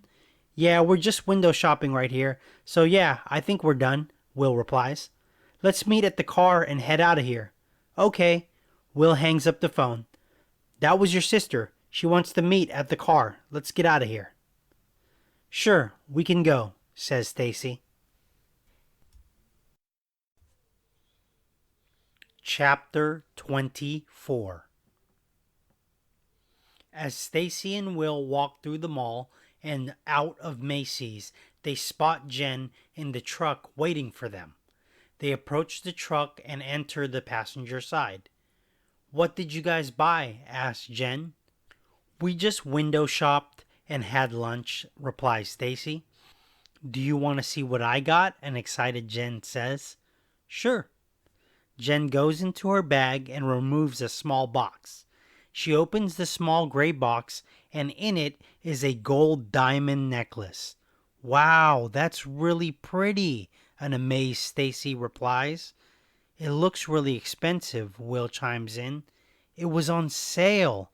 It's normally $8.99, but I got it for $600 with taxes," Jen proudly explains. "Try it on," Jen asks Stacy. "Okay."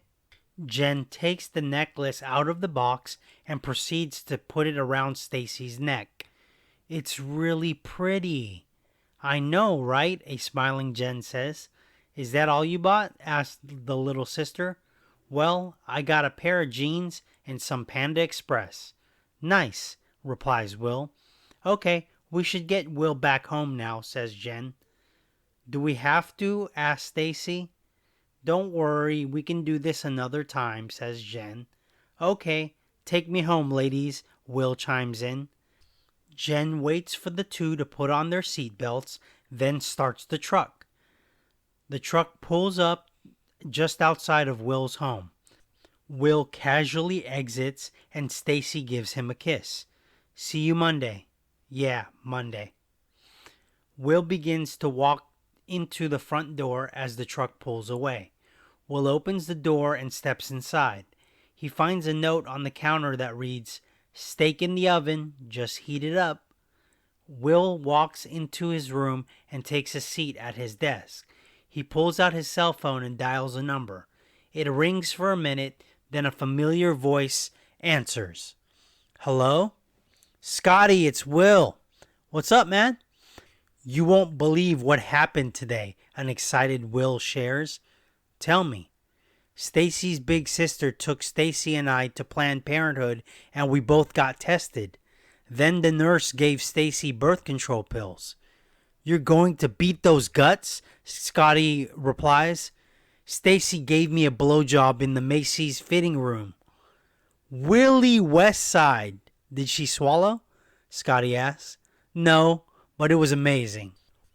We have to wait a week for the pills to work, but we both are going to lose our virginity at your birthday party. Hey, it's my birthday and you're the one that's going to get laid? That's horse shit, a frustrated Scotty replies. Dude, can I borrow your bedroom at your party for 20 minutes? Will lays out. She's going to bleed. You can't do it in my room, Scotty warns. I promise I'll clean it up, Will pleads. Fine. Use the guest bedroom and you gotta change the sheets, says Scotty. Thanks, homie. Shit is about to go down, Will proudly replies. What are you gonna do about the rumor I told you? I'm not worried about silly bitches. They aren't gonna fuck up my plans.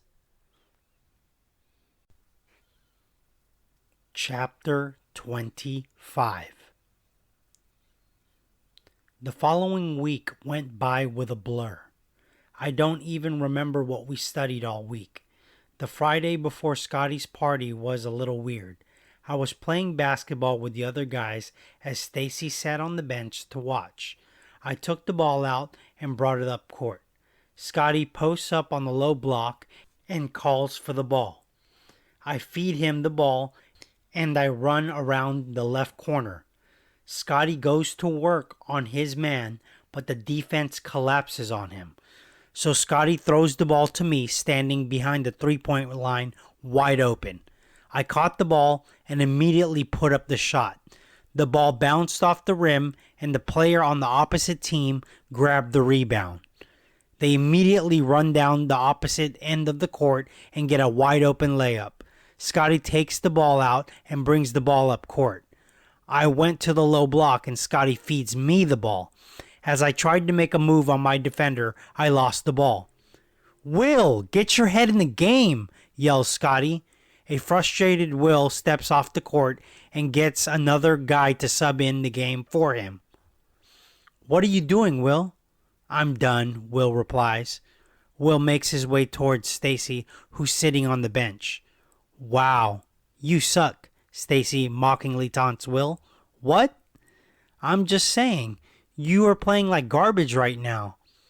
How can I focus when all I can think about is losing my virginity to you tomorrow? Will replies honestly. Is that why you're playing so bad? Asks Stacy. Well, Stacy stands up and kisses Will. Now, if you want more of that, you gotta win, Stacy lays out. Will looks at the guys with a new fire in his eyes. Will yells, Hey Donnie, I'm coming back in. Donnie takes a seat. Will gets back in the game. Will calls for the ball and Scotty passes it to him. Will brings up the ball and scans the defense. He passes the ball to Scotty and dashes towards the hoop. Classic give and go. And Scotty gets the ball back to Will for a free layup. As the other team is taking out the ball, one of the other guy calls out the score. 11 up. Win by 2. As the other team is bringing up the ball, Scotty steals a pass and starts a two-man fast break with Will. Will stops at the top of the key right behind the three-point line. Scotty passes the ball to Will. Will fires a three-pointer and connects.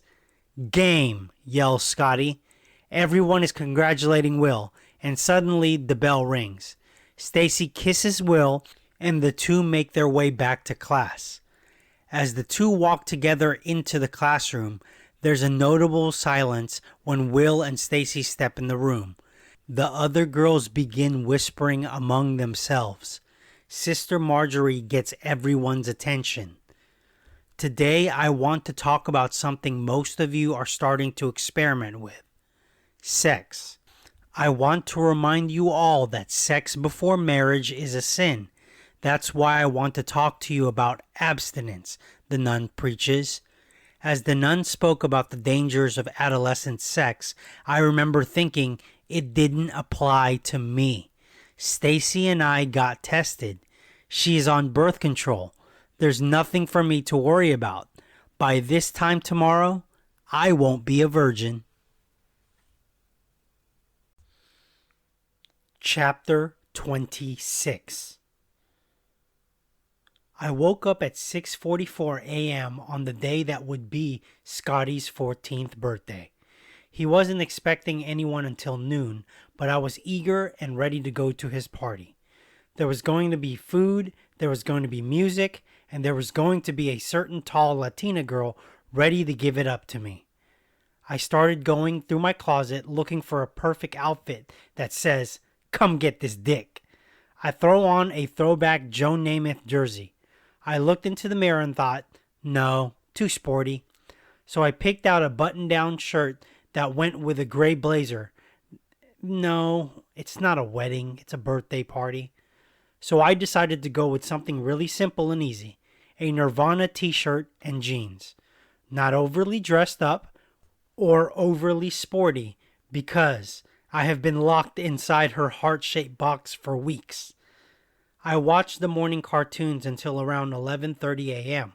when my ride had lunch and was ready to drop me off at Scotty's house. I have been friends with Scotty since kindergarten, and I have been at his house multiple times, but something was different pulling up to his house this time.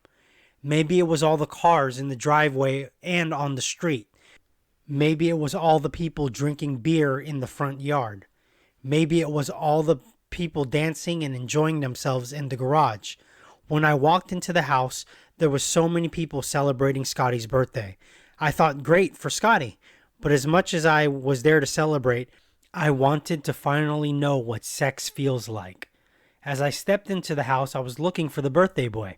Scotty spots me as I step into the kitchen, holding his gift and a card. "Willie Westside," he yells. "Scotty too dope. This is for you," I fire back. "Thanks, homie." "Hey, is Stacy here yet?" I ask. "I haven't seen her," Scotty replies.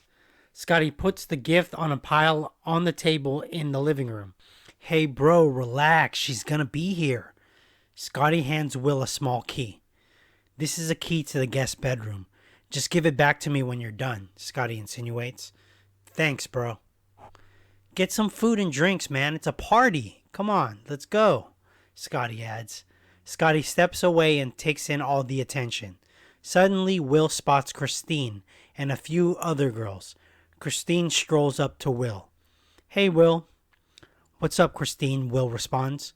"Cool party." "Yeah." "Hey, have you seen Stacy?" "Oh, her? No, not yet," she replies. Will's head drops, and Christine senses he's mulling something over. "Cheer up. Let's go to the garage and dance," Christine replies. "Maybe in a little bit. I just want to eat right now." Will turned down the offer and proceeds to go to the kitchen. Will takes a plate and begins to dig into the buffet laid out in front of him. Tacos, burgers, pizza, and all sorts of food were available to any guest. Will grabs a burger and a Diet Coke, then walks around until he finds a semi-quiet spot to eat and watch everyone. Suddenly, Stacy steps into Scotty's house. She immediately roams around until she finds Will sitting in the living room. "Hey." "Stacy, you look amazing," Will responds. Stacy spins around in her sundress and immediately grabs Will's hand. "Let's go dance," says Stacy. Will follows Stacy into the garage where the DJ is spinning classic hip-hop and a group of 50 kids are dancing like it's a makeshift nightclub.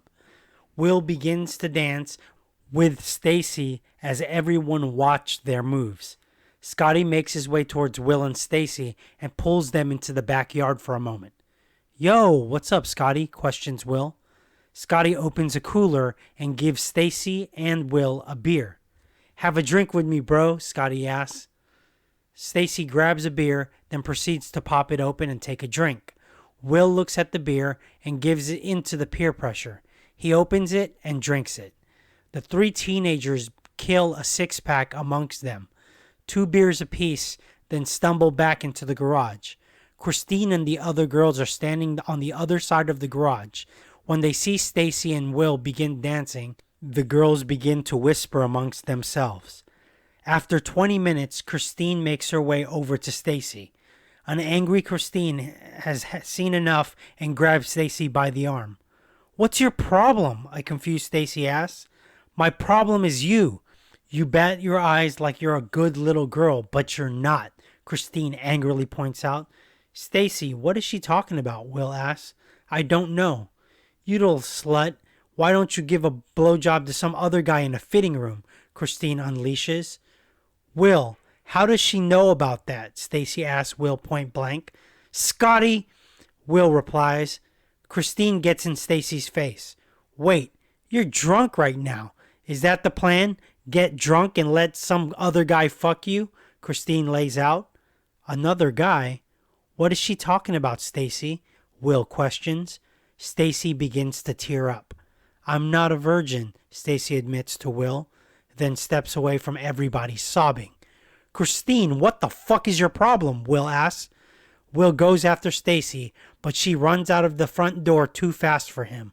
Will is standing by the guest bedroom and Christine walks up to him. Christine immediately kisses Will. Buzzing from the 2 beers, Will uses the key to open the door and pushes Christine onto the bed. I don't know what to believe, but I came to this party to lose my virginity. And if Stacy is not a virgin, well, then neither will I be. Chapter 27. It didn't last long, nor was it something special. It was a primal urge being served. I was 13, 3 months away from graduation. I didn't want to be a virgin anymore.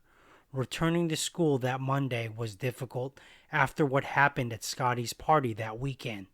Everyone knew I hooked up with Christine. The guys thought I was a pimp. The girls looked at me differently, but the only girl I wanted to see was not there. Stacy did not show up for class that Monday. That day went by so slow. Sister Marjorie's lecture felt like torture. I was sitting next to an empty desk the whole day, and everyone knew why. I cheated on a girl I thought I loved, with a girl who only started liking me when the other girl was showing interest. When the final bell rang, I stepped out of the classroom and waited for my ride in the schoolyard. Christine walks up to me. Hey, she says. What's up, Christine? I answer. Do you want to talk about what happened between us? What do you think happened? I replied. I just thought that if you want to do that again, then maybe you should break up with Stacy and date me, Christine insinuates. Christine, what happened between us was a one-time thing. I came to the party to lose my virginity. It was supposed to be with Stacy, but you ruined that. So I figured, if not her, then you. I coldly spell out to Christine. You fucking asshole. So none of it meant anything to you? She says in tears. Not a single thing.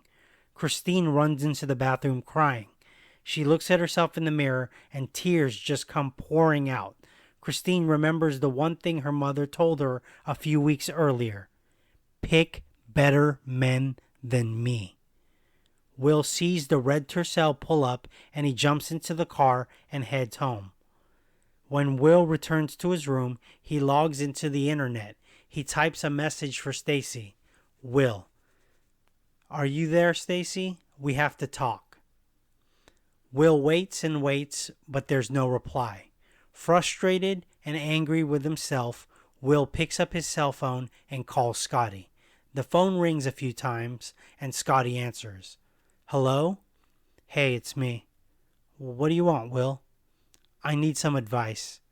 You're calling me for advice now? I told you shit wouldn't end well for you doing what you were doing, but you wanted to be a pimp. Well, now you are. What's the problem? Scotty unloads. I hurt Stacy. No, you hurt Stacy and Christine, Scotty replies. I just wanted to lose my virginity. When I found out Stacy was not a virgin, it hurt. I was drunk and not thinking. Why did you tell Christine what happened with me and Stacy at Macy's? Because I like Christine. I thought that if she knew that you and Stacy were a real thing, I thought she would open up to me. But no. You took advantage of her being vulnerable, and now you want to talk to me about it? You are an asshole, Will. Scotty angrily tells me. You're supposed to be my friend, Will replies. It's hard being your friend because you don't think about anything other than yourself. Now what are you going to do? You can't do anything to fix this. Just accept that you lost both girls and move on, Scotty lays out. I'm sorry. I'm not the one you need to apologize to, Scotty replies. What should I do? Asks Will. Honestly, I don't know. Suddenly the computer rings with a message. It's Stacy. What do you want? Scotty, Stacy's hitting me up. I'll talk to you another time. Fine. Will hangs up the phone and begins to type. Will. I'm sorry. Stacy. So am I. Will. Why did you lie and pretend you are a virgin? Stacy. Because I was raped, and it was not like I really gave myself up to him. I was on drugs and alcohol. Will. So you really wanted to be with me even if I was not your first? Stacy. Technically, you are my first. You're the first guy I wanted to share myself with. Will. I hooked up with Christine when you left. Stacy. I know. Will. Can you forgive me despite that? Stacy. It's going to take time, but I think I can move past it. Will. I will never hurt you again. I will always put you first. The two continue to chat into the night, trying to mend what was broken between them. Chapter 28. The next day at school, neither Stacy or Christine were there. Will finds it hard to focus on school with everything that has happened. The day plays out like a long, painful torture session. When the final bell rings, Will exits the classroom and waits for his ride. Suddenly, a white sedan pulls into the parking lot, and Christine steps out. She walks straight up to Will and grabs his arm. She pulls Will aside and hands him a small pregnancy test. Will looks down at the reading. Christine is pregnant. Without saying a word, Christine hands Will a note and walks away, back into the white sedan, and it drives away. Will steps into the men's bathroom with the pregnancy test in hand. Will opens the note and begins to read it. Dear Will, I didn't go to school today because my older cousin took me to the hospital after I took a home pregnancy test and it came back positive. This is my phone number. Call me because we have to talk. Christine. Will throws the test kit into the trash, then begins punching and kicking the towel dispenser and stalls. Fuck! What am I supposed to do? I'm not ready to be a father. What will Stacy think now? Will yells at the mirror, but the only thing looking at him now is his own reflection, which at the moment he can't stand. Will exits the bathroom after he creates a mess, but the red Tercel is there, waiting to take him home. When Will gets back home, he goes into his room and closes the door. He takes out the note and dials Christine's number. The phone rings 2 times, and suddenly Christine answers the call. Hello? Christine, it's Will. Well, what do you want to do? Asks Christine. I'm not ready to be a father, Will admits. Well, I'm not ready to be a mother either. Who knows you're pregnant? Me, you, and my older cousin Daisy. Good. Keep it that way, instructs Will. Why? Christine asks. Do you want to have this baby? No, not really, Christine admits. If I get you the money for an abortion, will you do it? If I do that, no one can know. I don't want anyone judging me or looking at me any different. Okay. I'm serious, Will. No one can know, she says. I have to figure out how to get the money, Will replies. What are you going to do? I don't know, but I'll think of something. If you can get me the money quickly, I can go to a clinic before anyone notices I'm pregnant, Christine assures Will. How much do you need? Asks Will. $500. Fuck, that much? Blurts out Will. Well, it's not like I'm gonna drive to Mexico, and besides, that's dangerous. If we are going to do this, we have to do it right. Okay, I'll come up with the money, but you have to come to school and pretend like there's nothing wrong. Okay, I'll be there, Christine agrees. $500? Will confirms. Yeah, that's a lot of money. I know, replied Christine.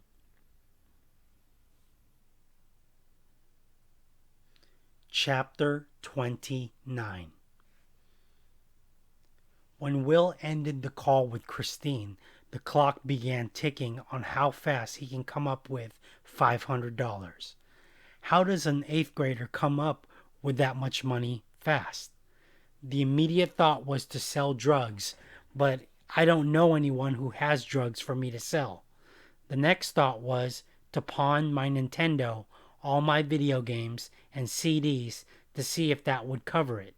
So that was the plan. Will packs up all his video games, CDs, and Nintendo. Suddenly, his computer rings as a message comes in. It's Stacy. Hey, what are you doing right now? Will sees it's Stacy, so he stops what he's doing and begins to type a message.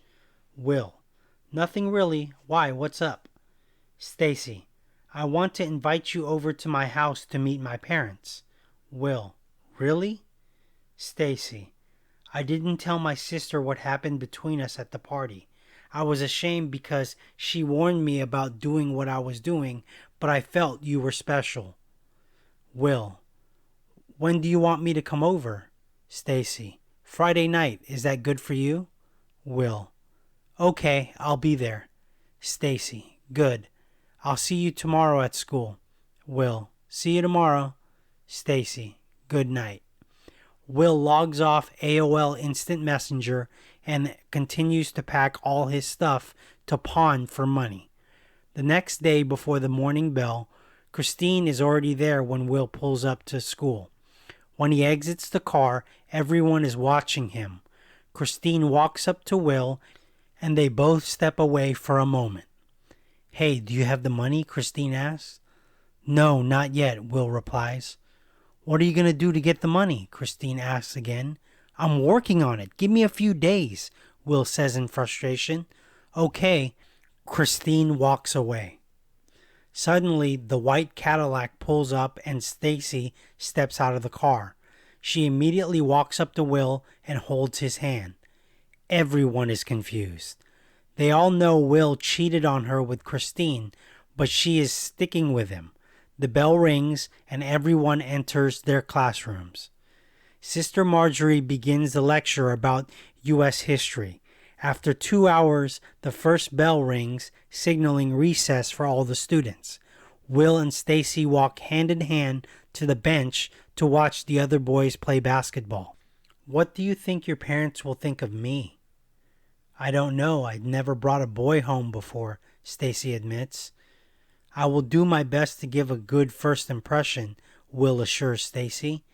Just be you. Everything will be fine. The two sit on the bench and continue to try to pick up the pieces of their relationship. As this is unfolding, Christine and the other girls begin to gossip amongst themselves. What happened at Scotty's party? What do you mean? Christine asks for clarification. I heard you got into a fight with Stacy.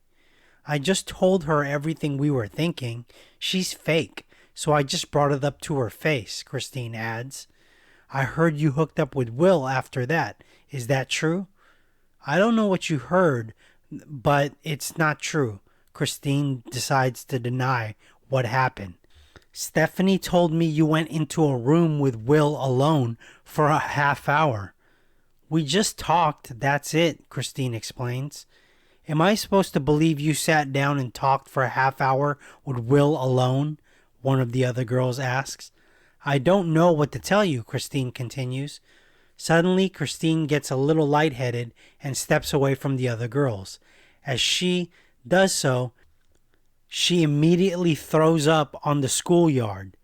Ew! What the fuck, Christine? Christine runs into the bathroom to gather herself. As Christine washes up, The bell rings to signal that everyone needed to head back to class.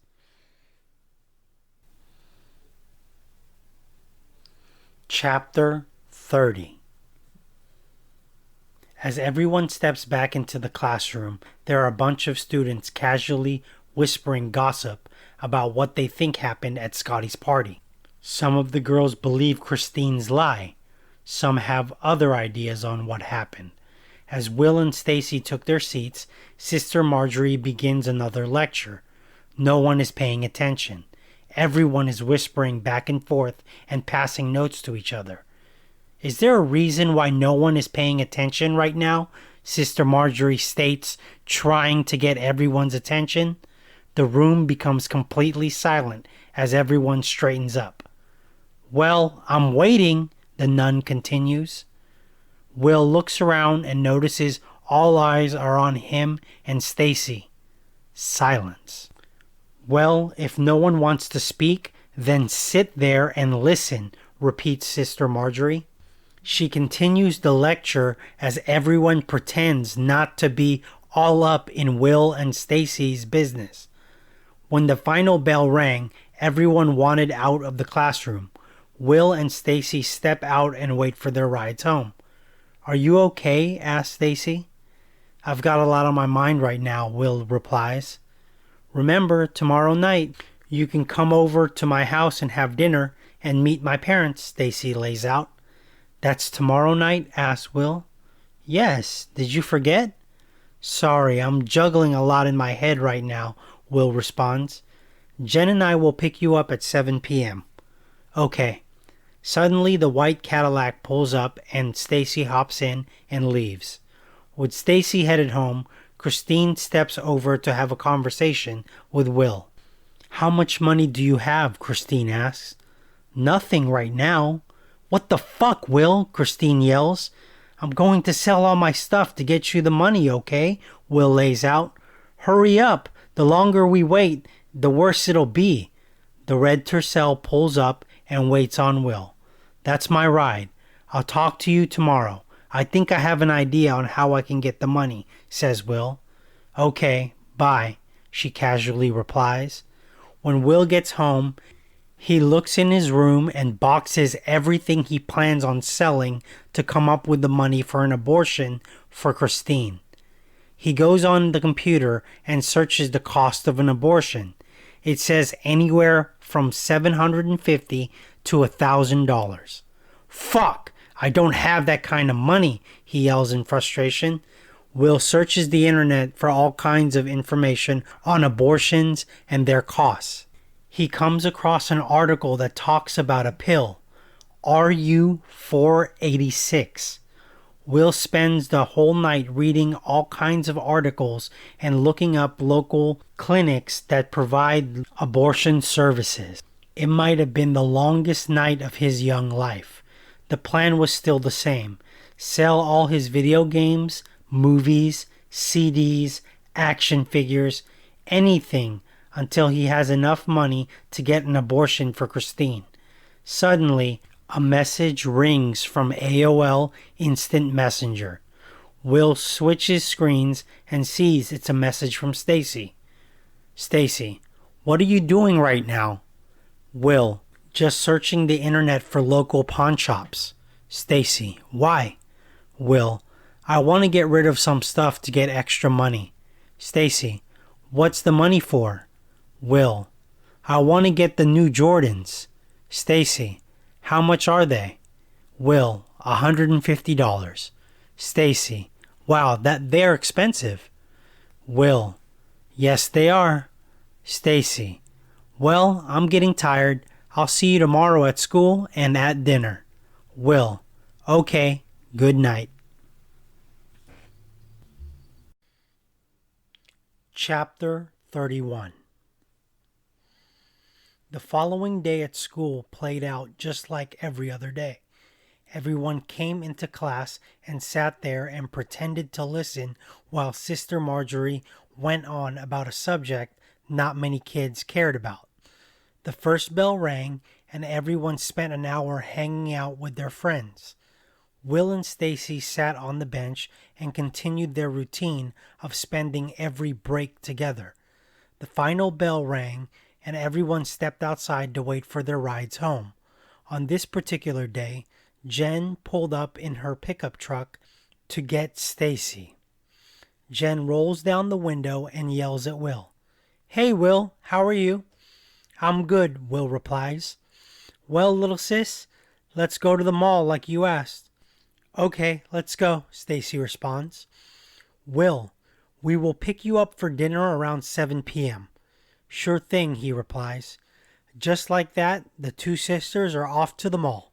The red Tercel pulls up to take Will home. When Will gets home, he takes out his cell phone and calls Christine. "Hello?" "Hey, Christine." "What's up, Will?" she replies. "What are you doing tomorrow?" he asks. "It's Saturday, so I'm just hanging around the house," Christine replies. "I need a ride to a pawn shop to get you the money you need.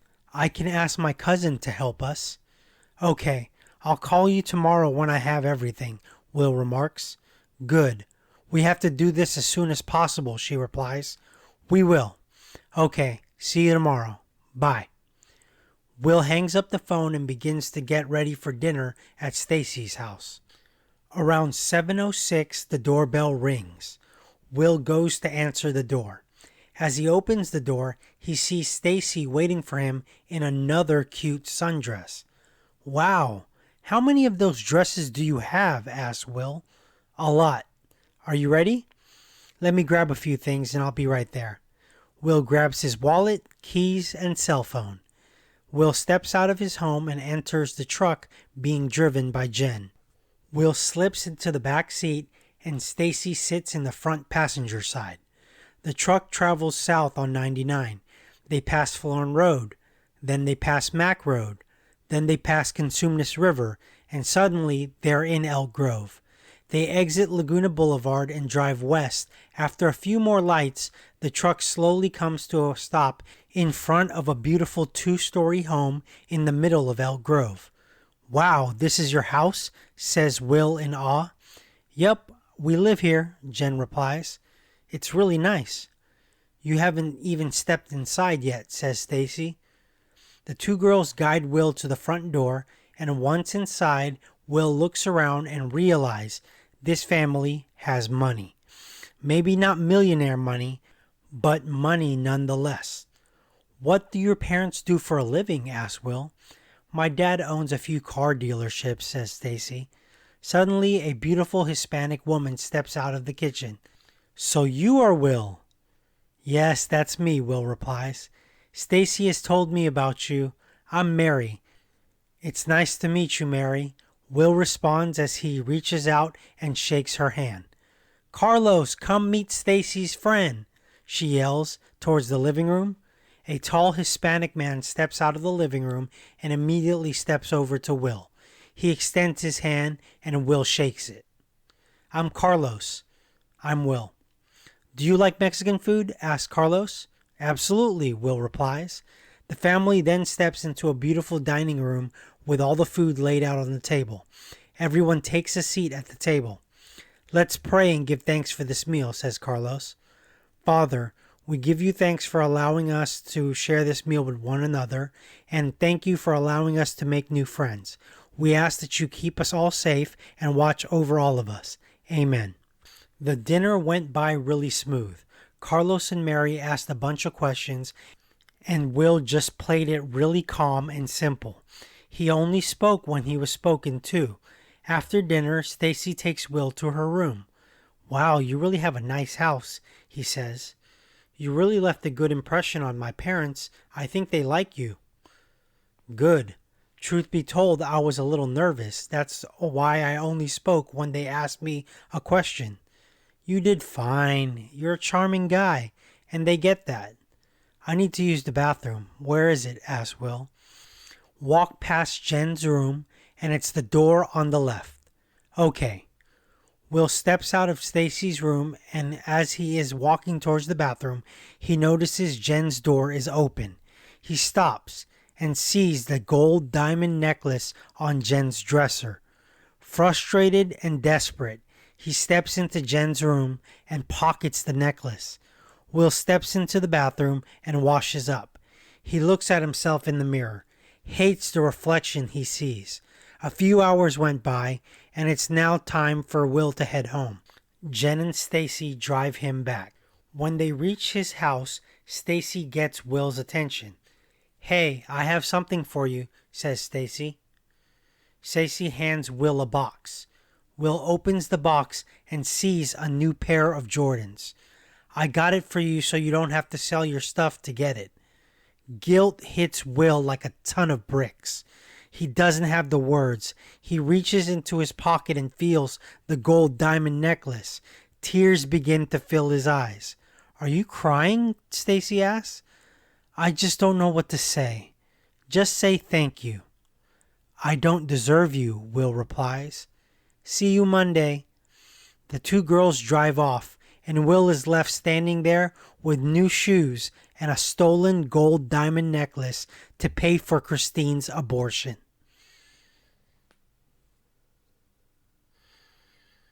Chapter 32. That evening, Will barely got any sleep. He had a lot on his mind. Will is a lot of things, but now he can add thief, liar, and crook on the list. He knows he doesn't have a choice trying to clean up the messes he has made. Around 2 p.m., Will calls Christine. "Hello? It's me. Can you and your cousin come over and pick me up? I have the things I need to take to the pawn shop. I should have enough for an abortion." "Okay, we will come pick you up," responds Christine. Will gathers all the things and looks at the gold diamond necklace he stole from Jen's room. After a half hour, there's a knock on the door. Will answers it, and it's Christine. "You ready?" she asks. "Yeah." Will takes a box filled with video games, CDs, and his Nintendo to Daisy's car. He puts it in the back seat next to him as Daisy drives off. "So you're the genius that knocked up my little cousin?" Daisy asks. "It's not like I meant to do it," says Will. "No one your age ever means to do it. But if you were smart, you should have put her on birth control," Daisy points out. "It's complicated, but if I knew I would hook up with Christine, then I would have done that." "Stupid kids," Daisy replies. The car pulls up to the pawn shop and Daisy parks the car. Will steps outside and tells the girls he'll be right back. Will enters the pawn shop with all of his stuff. The man behind the counter asks Will what he wants, and Will hands him all his stuff. The man begins looking through the video games, CDs, and Nintendo system. After a few minutes, the man says, "I'll give you $80 for all of it." $80? That's it? These are new games. The man looks at Will and says, "I don't really have a market for video games. If this is all you have, then $80 is the best I can do." Will reaches into his pocket and pulls out the gold diamond necklace. He hands it to the man and says, "How much for this?" The man looks closely at the necklace. "Real gold." "And the real diamond," he says. "Well, how much?" "I'll give you $325 for it." $325? It's worth $899, Will protests. "Well, I'll give you $350 for it, final offer." "Fine." The man counts out $430 and gives it to Will. Will exits the pawn shop and re-enters the car with Daisy and Christine. "How much do you have?" asks Christine. "I have $430, he answers. "We needed $500, Christine replies. "It's all I could get. Where am I supposed to get an abortion for less than $500? "We can call a couple of clinics and see if we can find one that will do it for that price," Daisy replies. They leave the pawn shop and head to Christine's home. When they get to Christine's house, Christine opens up the yellow pages and begins calling clinics. After 40 minutes of calling around, they find a clinic willing to do the abortion for $400. Will, Christine, and Daisy get back into the car and drive to the clinic.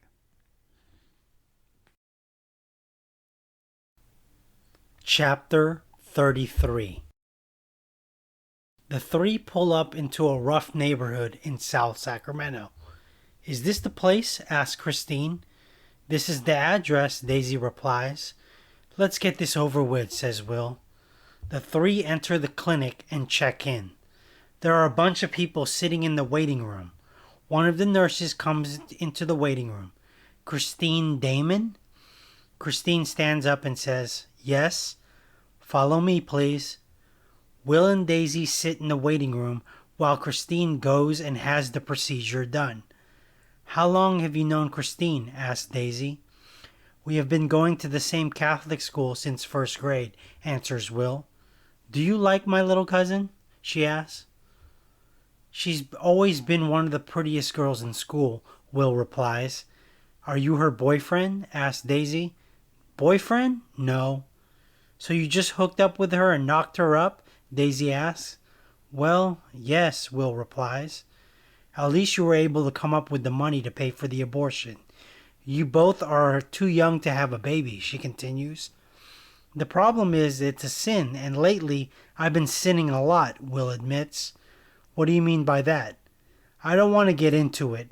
I'm a fucked up guy who has been doing a bunch of fucked up things, and I'm glad all of this is over." "You lucked out. It could have been worse," Daisy replies. Will and Daisy wait for an hour. Then Christine stumbles out of the clinic with help from a nurse. The nurse gives Christine some instructions.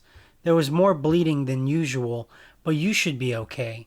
If you have any questions or problems, schedule an appointment and come back here." "Thank you," Christine replies.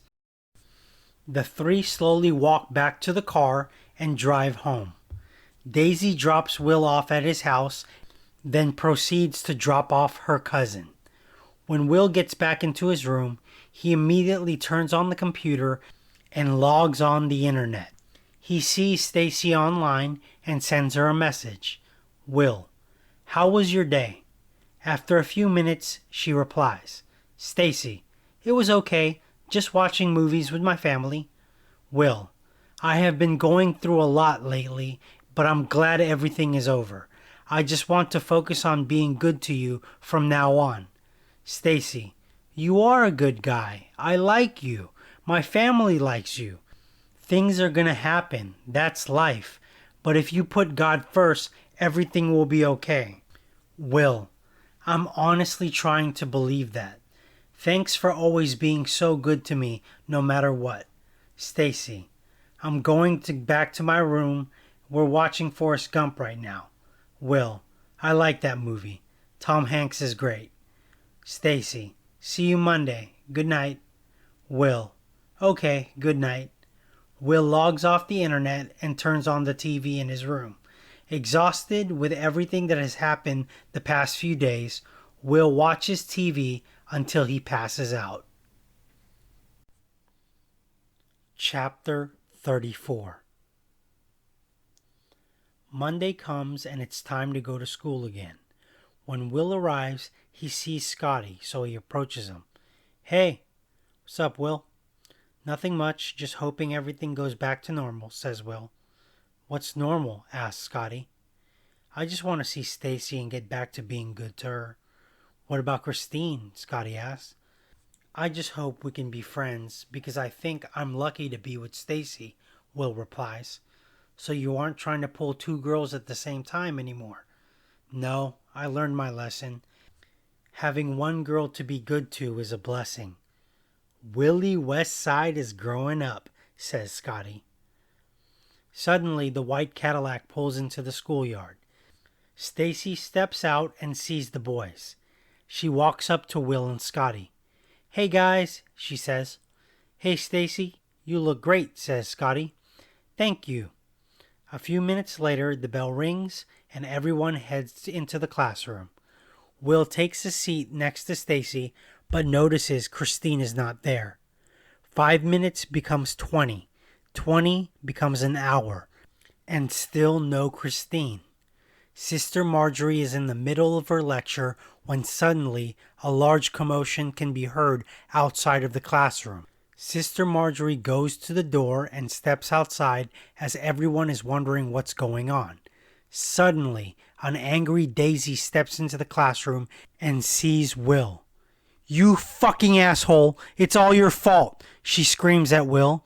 Sister Marjorie tries to calm her down, but she is hysterical. "She wouldn't have needed an abortion if you didn't get her pregnant," Daisy continues. "Please leave my classroom. Don't yell at my students," Sister Marjorie says. "No, my cousin is dead and it's all Will's fault." "What?" Will replies. "Christine didn't wake up today. She bled out because of the abortion. That's on you, Will." Everyone is shocked. Now everyone knows the truth. Will got Christine pregnant and now she's dead because of complications from her abortion. Stacy runs out of the room crying. Everyone is furious with Will. The whole room turns on him.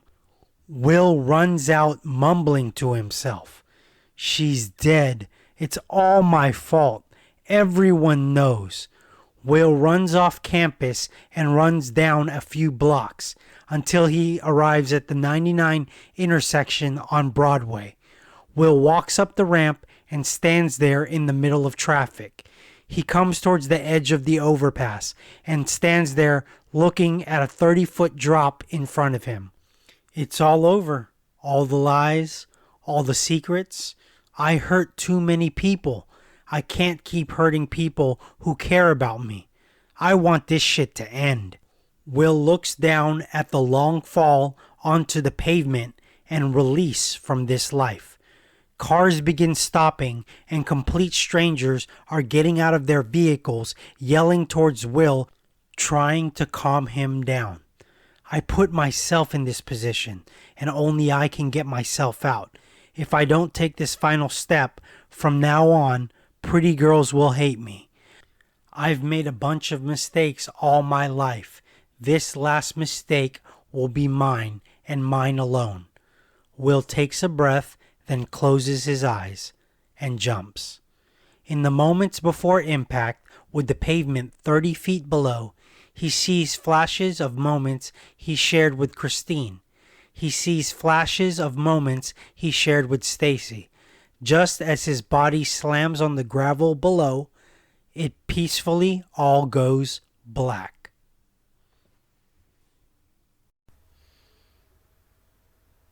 Closing credits. Pretty Girls Hate Me was written by James Paul Nelson, also narrated by James Paul Nelson. Thank you for listening. Hope you enjoyed it.